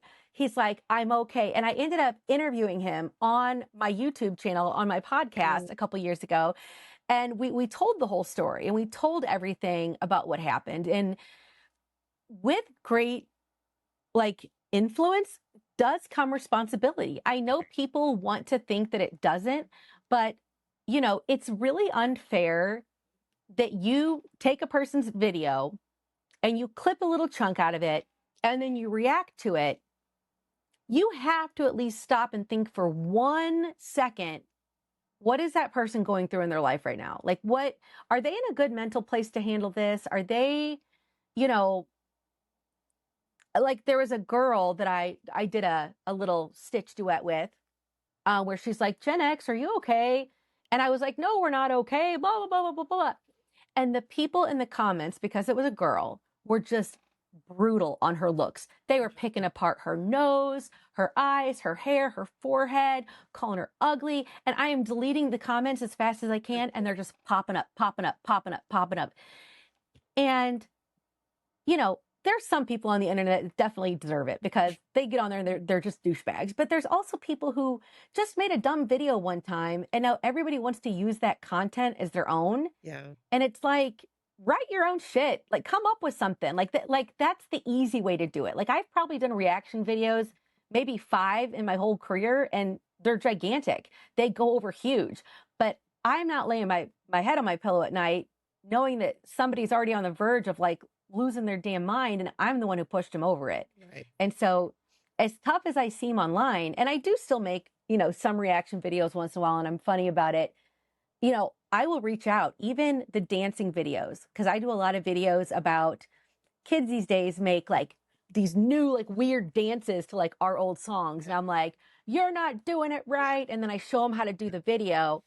I reach out to those kids. Like, I'll post it first and I'll be like, hey, my name is Kelly. I just posted this video of you guys. I'm like, just so you know, it's all in fun. And if you can't handle it, let me know. Because if that were my kid and they just made a dancing video online and somebody with 5 million followers shoved them into the spotlight for people to make fun of them, like, have a heart. Like, you know what I'm saying? Like, people just get caught up in, well, if they put it out on the internet, it's their fault. Well, have you ever done anything stupid that you regret? Yeah. Have you ever done anything you wish you couldn't do? Because we grew up in a time where we could do and say dumb shit and nobody held us accountable for it. And now we're all being a bunch of fucking bullies, just making fun of everybody. And it's not always their fault. They're the ones who have to live their whole life online. And so, Beanie Boy, Andrew, I mean, we follow each other. We comment on each other's stuff all the time. It ended up being a great relationship, but it was just a learning lesson of, you just have to remember that, yeah, people act stupid and they deserve to be like clapped back at, but there's still a person on the other end of that video. And maybe their mom died. Maybe they're going to a divorce. Maybe they found out a week ago that they have terminal cancer. Like, that doesn't have to be the forefront of your mind, but it should be back there somewhere of like, I'm just going to check this person's page. I'm going to check if they seem to be a stable person. Do they have a support system? Do they have family in their picture? You know, like things like that. Yeah. I think it's the mom in me. Like when I found out, I find that so remarkable that you do that. I really do. It's super impressive because, and I think that's the comedic. As you get in, if you look at, I'm a big fan of comedians, and they all have so much depth. You can't do comedy without depth, and you've got that. I mean, kudos to you for checking in on people and following up to make sure you didn't just completely fuck their life up. Thanks, because I feel like a giant pussy. I feel like I'm a fraud. So great. Like, no. Like, oh, I talk so tough, but then I'm like, hey, just like, I just did a really funny video of a guy who had lost a bunch of weight, and he was doing push-ups, and his belly skin hanging down looked like a saggy vagina. And then I was like, oh, I have to make a video about this, being like, are you making fun of old lady vaginas? Because I talk about having an old vagina all the time on stage. But before I did that, I went to his page and I looked at everything, and I saw that he makes fun of his belly. He's saving up for skin surgery. He calls it his like bellosi or something. Like, he knows what it looks like and he thinks it's funny. So therefore, I was very comfortable making that video and going forward. And I did reach out to him and I was like, I made this video. I'm like, it looked like you make fun of this. That's why I made fun of it. But if it's hurtful on a deep, like, I'm not worried about hurting people's feelings, but I am worried about hurting people's heart, like deeply. Yeah. And he was like, no, I thought it was hilarious. And so then I went on, I'm like, hey, this is his handle. Everybody go follow him. He's lost a shit ton of weight, you know. And that's what it's not, is that you expose, like, if they're okay with it, you're sending people their way. It helps them. Always. You know? And so that's where the next step in not just being responsible and making sure, like, you know, you're not destroying someone's life, but you're also helping them by sending views their way. And some of these videos, it's like other people's stupidity or poverty based on where they were grown up is not our entertainment always. Yeah. Because as somebody who grew up less fortunate than others, there are lots of things in life that I didn't know or didn't know was normal. And luckily, I have the confidence to not give a fuck if somebody makes fun of me because I hugged the hotel worker at the 5-star. You know, like I have a lot of confidence in myself and it doesn't bother me. But not everyone is built that way. Yeah. So if somebody else on the internet is saying something really stupid, like maybe just check into their background just a little bit. Yeah. You know, and just advice for others. I'll see videos where you can tell, you know, that their background, they're not exposed necessarily to a lot of the stuff that a lot of other people are. And I always feel bad because it's like, I can tell they're proudly putting this up or they're proudly sharing a moment in their life.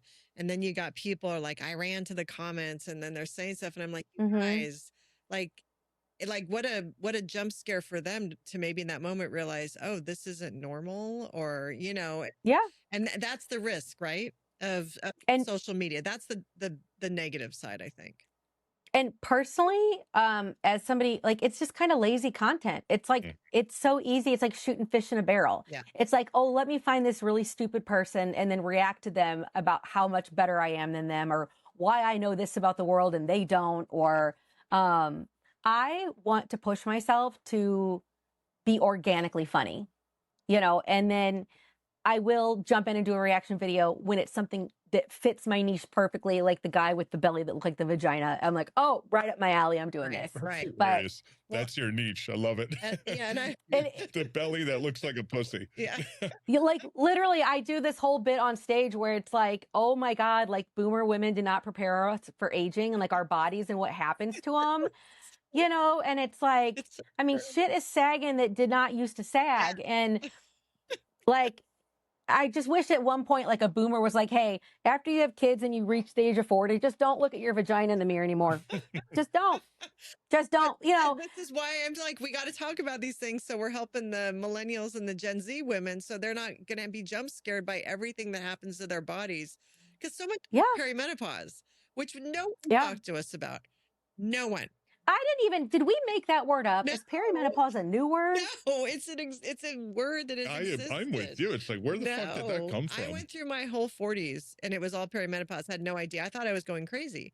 And then I finally learned and I'm like, oh, I just had fucking perimenopause. If somebody would have maybe talked to me about that, I wouldn't have been fucking crazy for 10 years. So that's one of the reasons I'm always trying to bring it up, because I'm like, I want to get that message down to them. Like, you're not crazy. You're not crazy. So no, you're not. And like, yeah, like perimenopause and avocados. I swear those things did not exist in the 90s. Like, we just invented them. Nobody had avocados or perimenopause in the 90s. And it's all new to me. And my body cannot decide if it's in menopause or not. I'm 47 and like, my uterus, like my period will go away for a couple months and I'm like, oh, this is it. It's coming. And then that period comes back. I'm like, okay, my uterus was just on a fucking smoke break. Like, what are we doing? Like, you're still in perimenopause. It's perimenopause. Yeah, I don't have like the crazy mood swings or anything. I feel like I have normal mood swings that I've always had. So I don't think I'm in menopause yet. No. I'm still having my period. But again, we don't know because nobody told us. Nobody told us. But all right. So before. Well, no, as a man, for me to hear I don't have crazy mood swings beyond my normal mood swing. Yeah. It's like, yeah. What do we do with that? You know what? Just stay out of the way. Listen, a key to a happy marriage is separate bedrooms. I'm telling you that right now. My boyfriend, who I just love and adore, and I plan on spending the rest of my life with, he knows the minute that we live together, separate bedrooms. Okay? Because women have mood swings because men are annoying and you breathe loud and you hawk loogies in the shower and you fart and you burp and you make noise every time you get up and down. And all of us adults are so sleep deprived that if we just slept in separate rooms and got a solid good night of sleep every night, we'd all be so much nicer to each other. You're so right. Like you can have separate bedrooms and still have a sex life. Too, so men are gross, but also you could then paint your bedroom these beautiful colors and have colorful bedrooms instead of and I can throw my shit on the floor and nobody's going to tell me to pick it up because it's my shit and it's my room. Yes. And I will never share a bathroom with a boy again. Oh my Lord. No. It sounds like a dream, honestly. Like the idea of having your own bedroom again, like when you were a kid, and it's just yours. Do it. Do it. Do it, do it, do it. Start with like your own office and then move a bed in there and be like, okay, we're onto it. I do have my own office because when my daughter moved out, I made that, and there's a futon in there. But if I'm really going to do this, I want a bed. No, she's got you need a bed in there. Yep. And then be like, oops, I accidentally fell asleep in my office again. Yes. And then before you know it, you have separate spaces, right? Your shit's not each other's business. You can't hear each other breathe. And you get a good night of sleep, and then you're nicer to each other all day. It's true. Like, it's true. The fact that we share an entire room with another human is insane. Yeah. Because some are night people, some are early people. You know, I have to sleep with the TV on. Some people want it. I am a grown-ass woman. Yeah. I want to go to bed exactly how I want to go to bed with the TV on. I'm a night owl doing shit. I'll never share a room with someone ever again. And I'm telling you guys, consider separate bedrooms. It would save marriages forever. It may be something in the future. There is a trend. You're talking about, I've seen there's a trend happening there. Yeah, where people are saying it's the way to go. Maybe when our youngest goes off to college, because his closet is in my office. But could you imagine like waking up from a full night of sleep and a nice empty bed, and you get up and you get to kind of shuffle around your room for a little bit, and then you go into your kitchen and you see your spouse and you're like, oh, hey, good morning. Yeah. Rather than like, why are you snoring so much and quit taking the blanket? What the fuck is wrong with you? Or getting up to go to the bathroom at 2 a.m. and the door slides and because mothers, when we're sleeping, we can hear. So anyways, I'm like, so and he does try to be quiet, but I'm like, you should sleep in the office. Yeah, no, that'll be you. That'll be you. Okay. Listen, get a bomb ass bed and mattress. Get the nicest mattress ever, right? Yeah. And like I have my own window unit air conditioner up here because I need to sleep at the temperature of Alaska.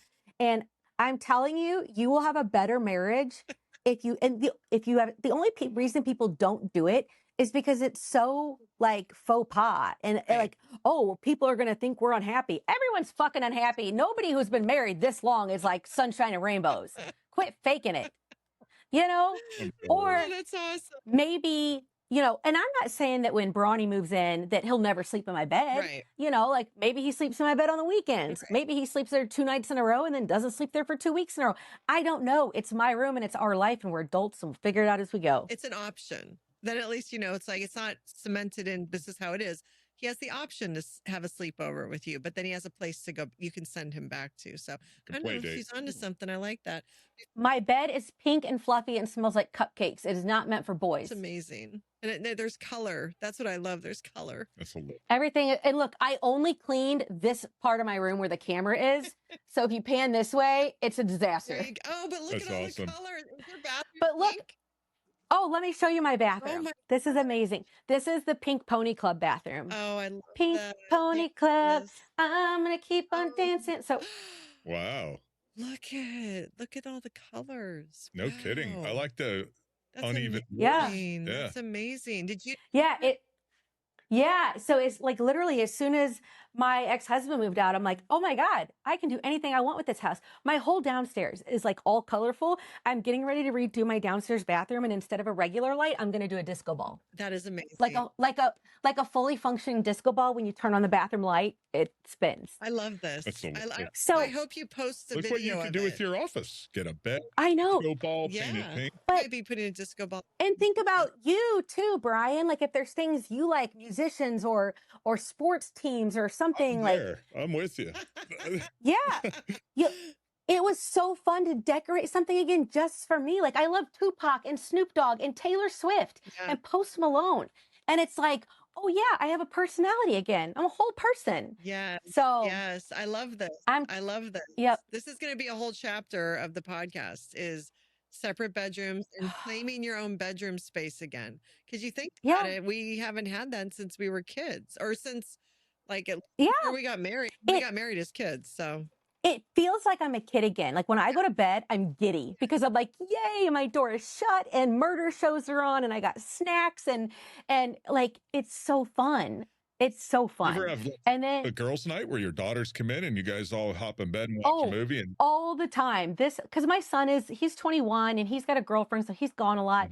But my girls, I mean, the three of us together, it is just a girl party. Like this is a girl house. Like my downstairs wallpaper is all glitter. Like everything is just exactly how I want it. Sorry, I got my low power mode thing just popped up. But yeah, no, this house is a girl's house. It is so fun. It's like Gilmore Girls here every day. And me and my girls love all the same TV. And it's just, you find yourself again. And it's been so fun. And I wish everybody would do it. It's so awesome. And I talked earlier about how, you know, you're inspiring our generation with what you're doing with your career. But I don't know, what we just talked about might be more inspiring than what you do with your career. So, which is crazy. That, you know, I feel like it's common sense. Like I feel like I'm not breaking any molds. I'm just doing what makes sense, which is giving people their own space and a good night of sleep. And then we're going to be nicer to each other. Hell, I might even want to have sex with you if you're not up my ass 24 hours a day. Facts. I mean, it's normalizing this though. Again, here's something we should be talking about. Let's normalize. The more you talk about things, the more normalize. And the people who are like, oh, I could never do that. Okay, have fun in your miserable marriage because if you've been married over 20 years and you're still sharing a room, it ain't fun for nobody. So more space, your own space, a good night's sleep equals sex. Well, there. Colors too, I guess. That's all you had to say. Yeah. Was it equal sex? No, because you'll start liking, we don't want to hear you take a shit and we don't want to smell it. Like, and if you have your own bathroom, like you can go back to being like, yes. Yeah. Go embrace your natural tendencies. All right. Before I ask my last question, do you have any questions? I do. I feel like I've talked so much, you guys. I'm sorry. And I go in circles. I'm the worst person to interview ever. No, you're not. This has been so amazing. okay. You don't even know. You have been so great to have on. And we are all about tangents. Like we love tangents. It's one of my favorite. What we do here, and hopefully you felt comfortable, is we go down a timeline, but the tangents are the funnest part of the whole thing. I can't believe I've sat here this long. Like I don't even make it through the Gen X meetings this long. Well, that's a huge compliment. So I'm taking it. I hope you guys can come on the cruise with us. You should look into it and see if it, because we might even be able to do like a little discount or something. It's not bad. Look, the boats are so big. No, you don't have to do a conga line. Listen, on the Gen X cruise, you do whatever the fuck you want. You want to go to bed at 9 p.m., nobody is judging you. And the best part is that we bought the whole ship. And we're probably, here's a little secret, we don't really plan on selling it to 100% capacity. It's already sold very, very well. Yeah. It's been a great, but we're probably going to stop around that 80 to 85% booking rate because we want space. We don't want it to be asses and elbows up in there. Yeah. So you should consider it because are you scared of like drowning or crashing or what? I don't like people. He doesn't want to make friends. He doesn't want to have dinner with the same people and make friends. I'm not that bad. I can socialize. I promise. I'm not totally fucking awkward. But he doesn't want like Frank sitting with him at the pool for the next 7 days because now they're buddies. You know what I mean? Yeah. I have a feeling you and I are somewhat kindred spirits in certain areas here. So yeah. I'm telling you, you can do it. And also, especially because everyone on the boat is going to be our age. So we all are going to get up and you're going to have a balcony room where you can just sit on your own balcony and stare out at the ocean. You don't have to go down and have dinner with Frank, you know? And when I was on the cruise, I did room service every single night because I was sick of people. Yeah. So I would order the food to my room. I love and it was service. Yeah. And it's cool because it was like you could go out and be social when you wanted, go back to your room anytime you wanted. Because it's not. I'll work on him. I don't know. No, I promise. If you come on our cruise, no conga lines. I will ban them. I'll keep you posted. I will try. I will try to work on him. We have a lot of introverts that come on our cruise or come to our shows. My boyfriend is a giant introvert. You know, so you would be fantastic. He could be weird and no one would judge him. No, we're all weird. I'm not weird. No, we're doing a Dadbod Olympics. You could go in that and then like kids would be so proud of you. Like it's fun because it's all people our age. So did they tell you how when they came down to Fort Lauderdale for the last cruise, there was like a swingers cruise and they were all in a motel? Oh yeah. No, I heard all about it. Like, thank God we didn't end up on the wrong cruise. That could have been, could have been harmful. But the Gen X cruise is so cool because it's all people our age. And I will say it is getting close to that 85% booking rate. Like I think we're going to be sold out in the next couple months. So if anybody wants to go, GenXTakeover.com, get your spot. Because I know it's going to be awesome. I follow all of the stuff you guys have going on. I get emails with updates and you keep adding new personality. We had Gen X Gina on, we had Janet Peach on. You have such great people that, you know, your guys are inviting to help entertain. So I know it's going to be a huge success. If I can convince this one to go, we will do it, but I have to. Or maybe you go without him. Maybe you do a girls trip. There you go. Bring space. Get the new room. There's the space. There you go. Got the new mattress, the new disco ball. I get a balcony. There you go. All right. What's your question before I ask my last question? I don't want to go down too far of a tangent, but jumping out of a plane is an adrenaline rush for you. Is it the same adrenaline when you hit the stage and you're in front of all those people? It's not it definitely is. It's an adrenaline dump because there's like the nerves and then you ride the high and then you're done. So the shows are exhausting and it's not because of the physical effort. It's the emotional, toll of it all. And so, yes, it is a huge adrenaline rush. I don't get super nervous because I'm pretty confident in my material, but I do still get nerves.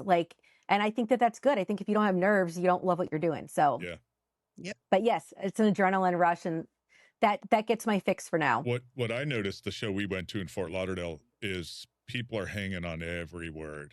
They're so engaged and somebody may say something. They're like, yep, or they'll chime in. There's a lot of interaction, it seems like. And it was kind of cool to see, just to sit back because it was new to us, but everyone's hanging. And that was a very intimate setting. Yeah. That was that small club. That was a small one. Yeah. So you guys need to come to one of our big shows for sure. I want to. I really do. I want you guys. Yeah, we'll put you guys on the guest list anytime. Like, just tell us if there's a show you can make it to, because I don't know if we'll do Florida, but I mean, we're coming to like Mississippi. Like, we're coming down in that chunk of the world. Okay. You know, I saw you guys were coming to Mississippi. I'll go check out your dates. I know we love Mississippi. It's a long state, and we're at the southern tip of it. But we're oh, you're down to the bottom. We're like 40 we're near Miami, north of Miami. So we're way. So you'll have it takes us a while just to get out of our state. Yeah. We drive. Yeah. We drive. No. You know, a great city is Savannah. I bet. Savannah's a wonderful town. And they have great venues. Yeah, they do. Did you have any other questions? No, I do. All right, I got one last one. Going back in time, when you were at the radio show and you guys kept getting fired.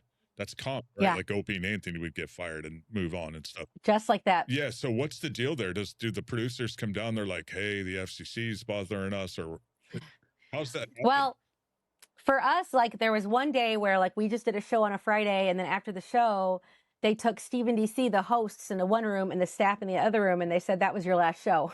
Oh, wow. And so there were times where we got fired for like real reasons, like they did something wrong, but there was other stuff that we did that was, oh gosh, I don't know if I can't get into all this without my phone dying, because it's less than 20. It's just, yeah, like sometimes we did a lot of like public stunts, like we'd go out in public and do stuff. And sometimes that would cause a little bit of a ruckus, and we'd get backlash from the city or something like that. And, so yeah, we definitely got fired quite a bit. And that's when I was like, oh, I need a real job now. So, but Steve and DC are still going. They've got a show, I think, in Alabama. So cool. Anything else? All right, last question. Could you picture now with technology changing, could you picture getting into maybe doing your own like live show, like on YouTube? It wouldn't be radio per se, but it'd be like internet radio. I think that is my next move. Yeah. To be honest with you, like I've already kind of got like a 5-year plan of like, because I love to just talk, and radio is great because you can talk and people can't talk back. Yeah. And so I'm definitely not going to be touring in 5 years. I'm going to be retired from like this social media stuff, but I'm going to move to more long form content. I think that's where I belong. Storytelling, interviewing people, stuff like that. So I would love to do a live show. Right now, I don't have the discipline to do it because it's like, oh, well, I should do the show at 2:00, but I've got enough money in my bank account that I don't have to. So I'm like, I'll keep making fart videos on the internet. So, but I would need a team. I would need a producer. I would need someone to shoot it. And, but that you secretly told everybody my next plan. Sorry. Well, that brings me to my question. My last question is always, where do you see yourself in 5 years? And I think you might have answered it, but. Yeah, but okay, in 5 years, I'm going to retire from all social media, all stand-up shit. I'm buying at least 5 acres with my boyfriend. We're going to call it the D's Nuts compound. And I'm going to let all of my family move on my compound. I'll be like, you want half an acre? Here you go, build a house. And I am going to have a wildlife rescue where I take care of like possums and skunks and raccoons, because I love animals so much. And I am going to get a regular job, like driving a school bus, because I love kids. Like, being a school bus driver seems like the greatest job ever, because you don't have to dress fancy. You can listen to a podcast, and you don't have to deal with parents. You just deal with kids. And so I see myself being a school bus driver or like an over-the-road truck driver and not doing social media at all. And I see myself going back to a flip phone, because I think cell phones are important for emergencies, but I don't need this 24-hour access bullshit. I hate it all. Like, in my soul, I am a simple person, and that's what I want to get back to. I think that's awesome. That sounds beautiful. And the family compound, that's a dream of mine. I think if you will do it, and that is an ultimate dream, is to be able to have a family compound. Yeah. Yeah. I'm just going to be like, hey, we bought 10 acres. We built one house, and we got all this other space. If you want half an acre, come out and build your own house. That's awesome. That is absolutely awesome. And you know what? I wouldn't be surprised if my freaking ex-husband moves onto the compound and we all live there together. Yeah. Again, it's amazing, but I think that is rich, right? That is rich. Yes, that is rich. And so yes, because when I think about my next house, I think smaller, not bigger. Right. I don't, I want smaller. Yeah. I want to downsize. So, but having the space to provide for your children, that's amazing. That's absolutely amazing. Well, again, Kelly, we can't thank you enough for how much time you spent with us. I know your fans are going to love this and love this long form access to you, but also for listeners who maybe haven't even heard of you before, if it's hard to imagine, so much of what you shared, I know will resonate with a lot of people, and help them feel seen, and then also help them discover you and discover the joy that you bring to people's lives and the happiness and the laughter. So thank you for being so candid with us and so open, because I know it will help people. Someone out there is going to hear this and it's going to help them. So we really appreciate it. I am thrilled that you wanted me to sit and talk for this long, because I don't like, I mean, like, I'm thrilled that people care enough about my life that they're going to listen. When I told my kids I was doing this podcast today, my daughter goes, "Who's going to listen to a podcast that's that long?" Like, my kids humble me constantly. I'm like, I don't know. Maybe nobody will watch this. I don't know. We'll find out. But I'm so glad you guys had me. And this is only the second podcast I've ever done. So we are so honored. And again, one of the awesome parts of you doing this is your children will have this, and their children, their children, and their children. You just pretty much documented so much of your life for your future generations, and that's like an extra process of doing this. So we always are excited for that aspect of it. Is your children actually will be the ones that will eventually listen to this someday.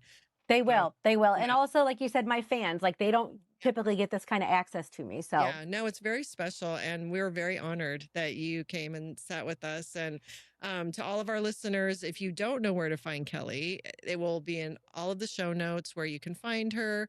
If you have it's just at Kelly Manno. It's just my name on everything, because I didn't know I was going to be TikTok famous, or I would have used a fake name. That's right. Although if you want with Instagram and Meta, you have to give your government name to just get verified, the blue check mark. Because we tried to get away with that, and they're like, no, I got kicked off of Facebook on an account. Yeah, because oh my gosh, full name. So on the tour, they all have these cool names, like the Dadbod and the Professor and the Real Slim Sherri. It's like Kelly Manno. Like, just me, didn't plan on being famous. Hey. Yeah, but all of your color and all of your personality is what builds it up. So, and also that you bring up a good point. For those who know of Slim Sherri, the Real Slim Sherri, Dadbod veteran, that Sherry Dindal and John Wellington, Nick Harrison, the Professor, they have come on our podcast. Their stories are on our podcast, so check them out too, because we got the last one here with Kelly, and so you can learn the best for last. Best for last, of course. You can learn about everyone on the GenX Takeover Tour. Go see them. Go check out their dates.